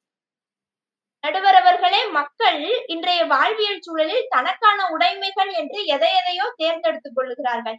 ஆனால் வள்ளுவம் மனிதர்களுக்கு தேவையான கட்டாயம் என்று ஒரு சில உடைமைகளை அறத்துப்பாலில் 5 பொருட்பாலில் 5 10 உடைமைகளை காட்டுகிறார். அப்படி வள்ளுவம் காட்டும் உடைமைகளை மனிதர்கள் தனக்கானதாக ஆக்கிக் கொண்டால் உலகம் நன்மை அடையும். அன்புடைமையில் சொல்லுகிறார், அன்பில்லார் எல்லாம் தமக்குரியர், அன்புடையார் என்பும் உரியர் பிறருக்கு. ராமாயணத்தில் கம்பன் அன்புக்கு இலக்கணமாக ராமனை வைக்கிறார். ஸ்ரீராமன் அனைவரிடமும் அன்போடு இருந்தால் அதனால் மற்றவர்களுக்கு நன்மை விளைந்தது. பிறகு ஒழுக்கமுடைமை, ஒழுக்கம் விழுப்பம் தரலாம், ஒழுக்கம் உயிரினும் ஓம்பப்படும். இதற்கு உதாரணமாகவும் நாம் காந்தியை சொல்லலாம். பொய் சொல்லாமல், கொல்லாவிரதம் பூண்டு, மது அருந்தாமல், உயிரை விட ஒழுக்கத்தை மேலாக கருதியவர். அதனால் பிறகு நிலையின் தெரியாது அடங்கியான் தோற்றம் மலையினும் மான பெரிது என்று அடக்கமுடைமையில் சொல்லுகிறார். மிகப்பெரிய பலசாலி மற்றும் திறமைசாலியான அனுமன், ஆனால் மிகவும் அடக்கமாக இருந்தவன். பொறையுடைமையில் சொல்லுகிறார், உண்ணாது நோற்பார் பெரியர், பிறர் சொல்லும் இன்னா சொல் நோற்பாரின் பின். மற்றவர்கள் சொல்லும் தவறான வார்த்தைகளை பொறுத்து கொள்ளக்கூடியவர்கள் தவம் செய்பவர்களை விட உயர்ந்தவர்கள் என்கிறார் வள்ளுவர். அருளுடைமையில் சொல்லுகிறார், அருள் சேர்ந்த நெஞ்சினாருக்கு இல்லை, இருள் சேர்ந்த இன்னா உலகம் புகழ். இறைவன் அருளை பெற்றவர்கள் நரகம் என்கின்ற இருள் படர்ந்த உலகத்திற்குள் செல்ல மாட்டார்கள், சொர்க்கத்திற்கு செல்லுவார்கள் என்று வள்ளுவம் கூறுகிறது. இப்படி அன்பு, அடக்கம், ஒழுக்கம், பொறுமை, அருள் என்று மனிதர்கள் வாழ வேண்டிய முறையை சொல்லும் வள்ளுவத்தில் வாழ்வியல் கருத்துக்கள் குறைவாக இருக்கிறது என்று எப்படி நடுவர் அவர்களை சொல்ல முடியும்? அதுபோல பொருட்பாலிலும் 5 உடைமைகளை சொல்லுகிறார். அறிவுடைமை, ஊக்கமுடைமை, ஆழ்வினை உடைமை, பண்புடைமை, நாணுடைமை. அறிவு அச்சம் காக்கும் கருவி, செருவார்க்கும் உள்ளடிக்கல் ஆகா அரண். உடையார் எனப்படுவது ஊக்கம், அஃதில்லார் உடையது உடையாரோ மற்று. பிறகு சொல்லுகிறார், தெய்வத்தால் ஆகாதெனினும் முயற்சிதன் மெய்வருத்த கூலி தரும். பண்புடையார் பட்டுண்டு உலகம் மது இன்றேல் மண்புக்கு மாய்வது மண். அணியன்றோ நாணுடைமை சான்றோர்க்கு அஃதின்றேல் பணியன்றோ பீடு நடை. எனவே இப்படி வாழ்வியல் கருத்துக்களை அடுக்கிக் கொண்டே போகலாம். ஆனால் நேரத்தின் அருமை கருதி முடிக்க வேண்டும். அதனால் இந்த புத்தாண்டு வாழ்த்துக்களை கூறி நல்ல புத்தாண்டு வேளையில் எனக்கு பேசுவதற்கு வாய்ப்பளித்த அனைவருக்கும் நன்றி பாராட்டி விடைபெறுகிறேன். நன்றி, வணக்கம்.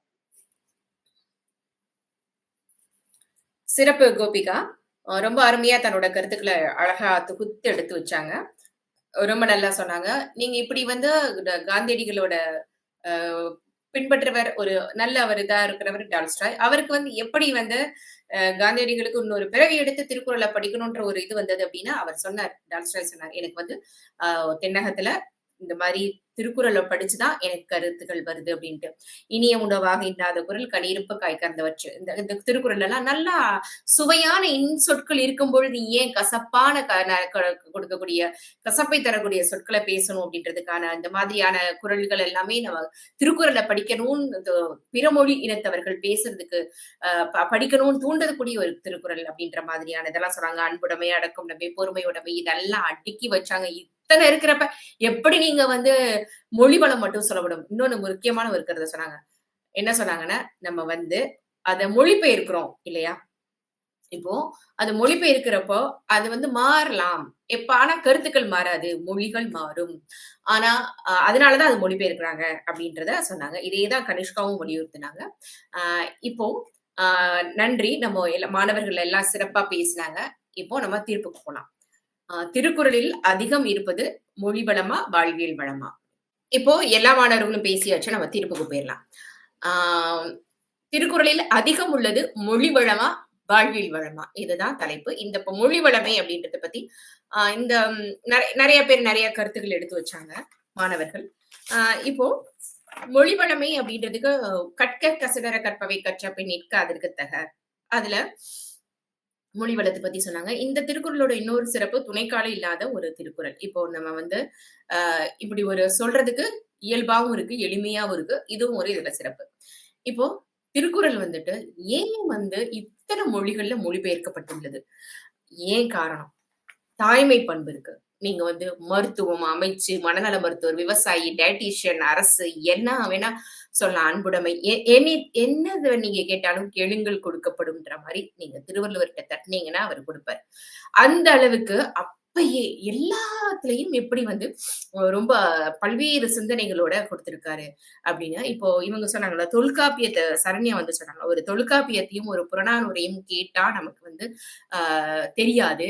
ஆனா நமக்கு திருக்குறள் தெரியும். ஏன்னா அதுல வாழ்வியல் கருத்துக்கள் இருக்குன்னு. ஆனா புறநானூறும் தொல்காப்பியம் போட்ட விதைதான் இன்னைக்கு வந்து ஒரு அறச்சிந்தனைகள் தான் நமக்கு திருக்குறள் இலக்கியத்திலையும் இருக்கு நமக்கு.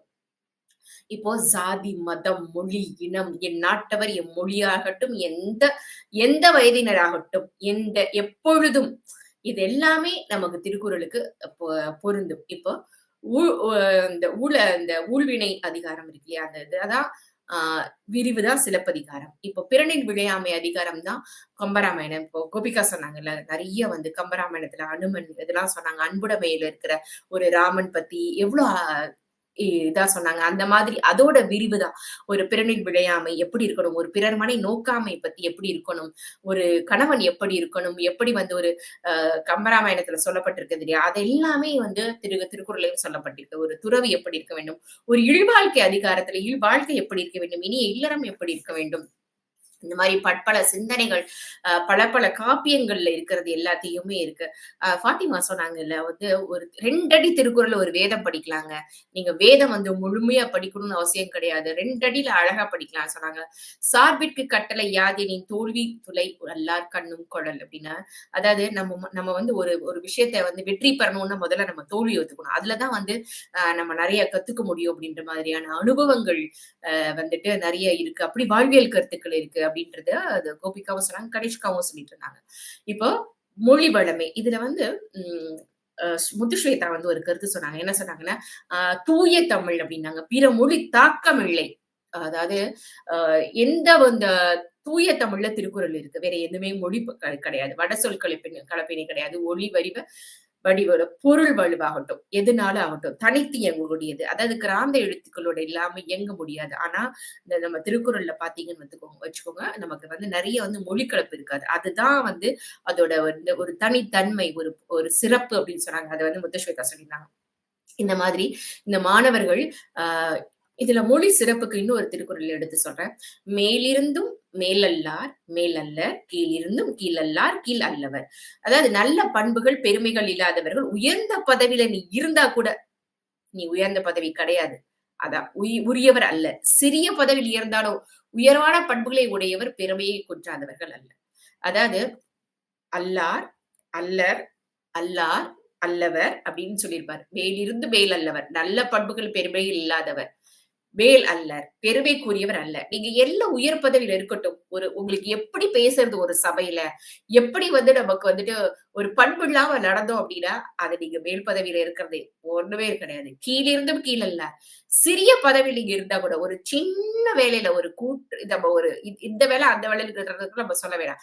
எந்த வேலையில ஒரு சின்ன வேலையில நம்ம துப்புரவாளராக இருந்தா கூட, சிறிய பதவியில இருந்தா கூட அது வந்துட்டு கீழே அவங்களுக்கு நல்ல பெருமை பண்புகள் இருந்தா போதும். அந்த பெருமை குறைந்தவர் அல்ல. அத அவ்வளவு அழகா ஒரு சிறு சிறு சொல் மாற்றங்கள் தான் அங்க. அப்படி அழகா வந்து அதை சொல்லியிருப்பாரு. அந்த மேலே நிற்பவர்கள் எல்லாம் மேலானவர் அல்ல, கீழே கிடப்பவர்கள் எல்லாம் கீழானவர் அல்ல. அதான் அல்லார் அல்லர் அல்லர் அல்லார் அல்லவர் மேலிருந்து மேலல்ல அப்படின்னா ரொம்ப அழகா இந்த திருக்குறள் வந்துட்டு சொல்லியிருப்பாரு. இப்போ நிறம், பொருள், பதவி போன்ற புற காரணிகளால நிறைய வந்து தாங்கள் எல்லாரும் இயங்கிட்டு இருக்காங்க. அந்த மாதிரி இருக்கிறப்போ திருக்குறள் வந்துட்டு ஒரு தனித்தன்மையா ஒரு கலை வடிவத்துல ரொம்ப அழகா இருக்கு. இப்போ 2 அடியில யாப்பு வடிவத்துல இப்போ ஒரு குறள் வெண்பா அப்படின்னு சொல்லிட்டு 1.5 அடி தான் நமக்கு இந்த திருக்குறள் பாத்தீங்கன்னா 1.5 அடி தான். இந்த 1.5 அடியில 7 சொற்கள் இருக்கு. அது வந்துட்டு அவ்வளவு இலக்கியத்தன்மையும் எல்லாமே இருக்கு. அதுல வந்துட்டு இப்போ 1.5 அடி அப்படின்றதுனால அதுல இலக்கியத்தன்மை இல்லாம இல்ல. அவ்வளவு அழகான இலக்கியத்தன்மை இருக்கு. இப்போ மொழிபெயர்ப்பாளர்கள் இப்போ கோபிகா சொன்னாங்கல்ல. ஆஹ் இப்போ இந்த திருக்குறளை மொழிபெயர்க்கும் பொழுது கண்டிப்பா எல்லா திருக்குறளையும் 7 சொற்கள்ல மொழிபெயர்க்கின்றது ரொம்ப கடினம். மத்த மொழியில மொழிபெயர்க்கும் பொழுது. இப்போ நம்ம தமிழ் மொழியவே ஆகட்டும், மத்த ஏதாவது ஒரு இத வந்துட்டு நம்ம தமிழ் மொழியில மொழிபெயர்த்தோமானா, அப்ப வந்து அது விரிவா பெயர்க்கும் பொழுது அதே மாதிரியானது பண்ண முடியாது. அதுதான் அவங்க சொல்லியிருந்தாங்க. கோபிகா சொல்லியிருந்தாங்க. அதே மொழி வளத்தோட இருக்காது. ஆனா கருத்துக்கள் இருக்கும் அப்படின்றத சொல்லியிருந்தாங்க. கனிஷ்காவும் அத சொல்லியிருந்தாங்க. இந்த மாதிரி இதுல ஒரு மொழி வளம் எப்படி வந்து ஒரு இதுல இருக்கு அப்படின்றத சொல்லியிருந்தாங்க. அகப்பொருளை வரித்து நல்லா பதுக்கி தமிழர்கள் வந்து ஒரு இயல்பை இல்ல மாற்றம் குறையாம அவ்வளவு அழகாக ஆல தொடங்கி ஒரு நாள முடிஞ்சு அப்படி ஒரு அகரத்துல எப்படி வந்து தமிழ் எழுத்துக்கள் இருக்குமோ அந்த மாதிரி எல்லாம் சொல்லியிருந்தாங்க. இப்போ இந்த வைக்கப்படும் அப்படின்ற ஒரு சொல்லு இருக்கு இல்லையா? அதை எப்படிலாம் திருவள்ளுவர் வந்து எந்தெந்த குறள்ல பயன்படுத்தியிருக்காருன்றத பார்க்கலாம். 50வது குறள்ல வையத்தில் வாழ்வாங்கு வாழ்பவன் வானுரையும் தெய்வத்தில் வைக்கப்படும். இப்ப இந்த உலகத்துல அறநெறியில் என்று வாழ்றவன் இந்த உலகத்துல நல்ல தெய்வம் என்று மதிக்கப்படுவான். ஓகே, இது ஒரு திருக்குறள். இதே வைக்கப்படும் நீங்க வந்து மனிதன் என்பவன் தெய்வமாகலாம், அதுதான் அந்த பாடல். அதுல வரக்கூடிய அதுதான் அப்படி வந்திருக்கு. குறள் 388ல முறை செய்து காப்பாற்றும் மன்னவன் மக்களுக்கு இறையென்று வைக்கப்படும். இதுனா நீதிய முறைப்படி செய்யக்கூடிய மன்னவனும் வந்து இறையென்று கருதப்படுவான், வைக்கப்படும். அதுதான் அந்த வைக்கப்படும் என்ற சொல் எப்படி எல்லாம் பயன்படுது. இந்த பிள்ளைக்கு தந்தை ஒருவன், நம் எல்லோருக்கும் தந்தை இறைவன். இதுதான் அது வந்தது. இப்போ இந்த பாடலும் அந்த இது மாதிரியானது இருந்தவன். ஒத்தறிவன் உயிர் வாழ்ந்தார் மற்றையன் செத்தாருள் வைக்கப்படும். இப்போ ஒப்புரவை அறிந்து போற்றி பிறருக்கு உதவியாக வாழ்கின்றவன் உயிர் வாழ்கின்றான். இந்த மாதிரி இந்த வைக்கப்படும் என்ற சொல் வந்து எப்படியெல்லாம் ஒவ்வொரு இடத்துலயும் மாறப்பட்டு எப்படி வந்திருக்கு, எப்படி ஒரு மொழி வளத்தை காட்டுது. உண்டென்றால் அது உண்டு அப்படின்ற பாடல் எல்லாமே இந்த மாதிரி. இல்லை என்றால் அது இல்லை, இல்லை என்றால் அது இல்லை, அந்த மாதிரியான இருக்கு. இப்போ 1.5 அடியில இருந்தாலும் 7 சொற்கள்ல இருந்தாலும் மொழி கோட்பாடுக்கு உள்ள அத்தனையும் அறிவு சார்ந்த கருத்துக்கள் எல்லாமே அதுல இருக்கு. மொழி வளம் இருக்கு. நமக்கு வந்து இப்ப 7 சொற்கள்ல இருக்கு அப்படின்றதுனால அதுல மொழிவன்மை இல்லாம இல்ல. இப்ப திருக்குறள்ல ஏன் அதுக்கு சிறந்த ஒரு எடுத்துக்காட்டுனா இந்த செம்மொழி தகுதி தமிழுக்கு கிடைக்கிறதுக்கு திருக்குறளும் ஒரு முக்கிய காரணம். ஒரு சான்றாண்மையாகட்டும், பண்புடைமையாகட்டும், பெருமையாகட்டும், பொறுமையாகட்டும், எல்லா திருக்குறள் அறிவுடைமை, கல்வி, கேள்வி போன்ற அதிகாரங்கள் எத்தனை எடுத்து பார்த்தாலும் அதுல அத்தனையையும் நமக்கு வந்து இந்த எல்லாத்துலயும் மொழிவளம் வந்து நமக்கு இருந்துகிட்டே தான் இருக்கும். இல்ல அந்த மொழிவளம் இல்லாத ஒரு இதே கிடையாது.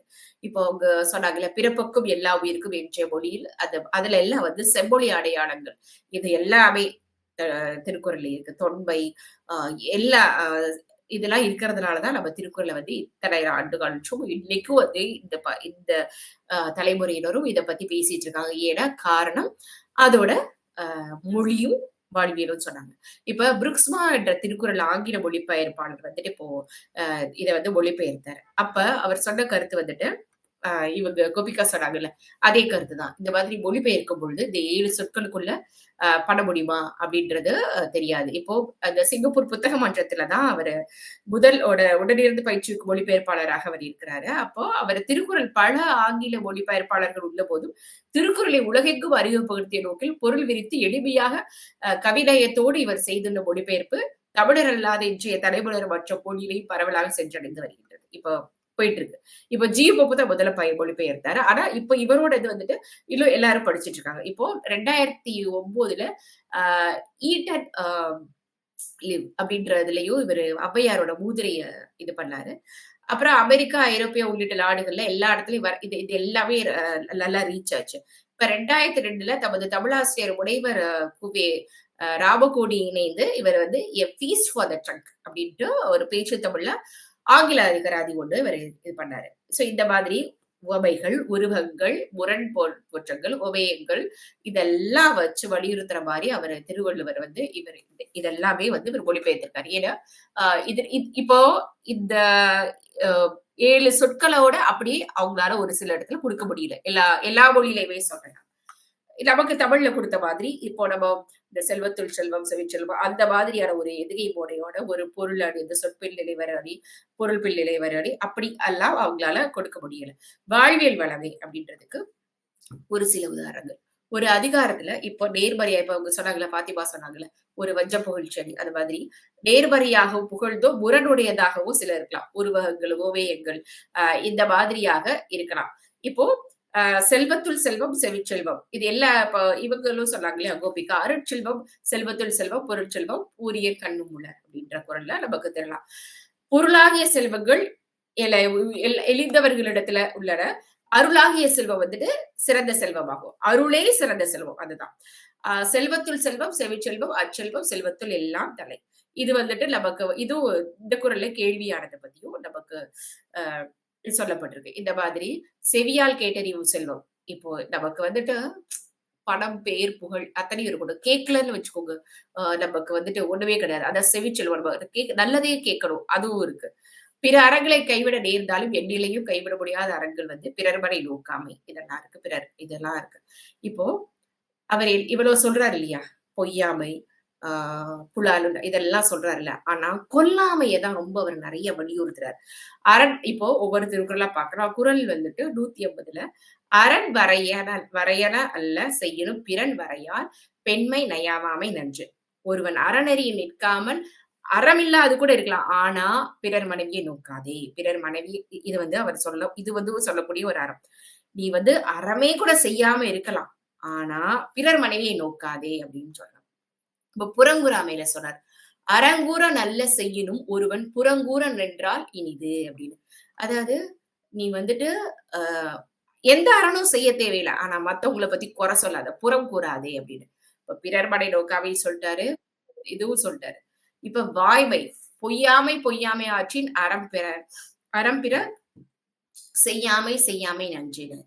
பொய்மை ஆகிய அறத்தை உண்மையாகவே மாற்றி, இதுதான் அவங்க பொய்மையை வாய்மை எடுத்து புரிந்திருக்க நன்மை பயக்கும்படி அந்த திருக்குறள்ல வந்துட்டு பொய்யாமை அந்த வாய்மையை பத்தி சொன்னாங்க இல்லையா. இப்ப இது எல்லாத்த காட்டிலும் அவர் என்ன சொல்றாரு, கொல்லாமையை நிறைய வலியுறுத்துகிறார்.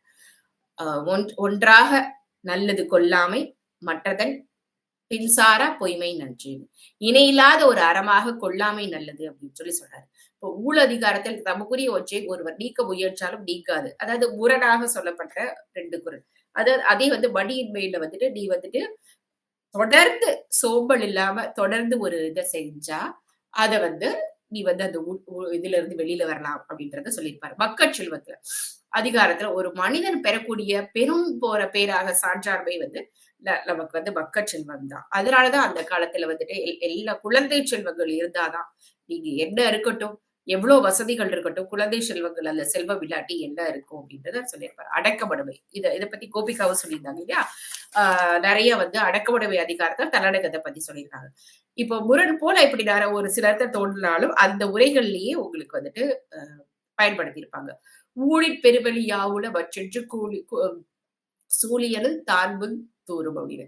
விதியை வெல்ல வேறொரு வழியை எண்ணி நாம் செயல்பட்டாலும் அந்த வழியிலே வேறு ஒரு வழியிலோ அது நம் முன் வந்து நிற்கும். ஆகவே விதியை விட வேறியவை வலிமையானவை அப்படின்னு.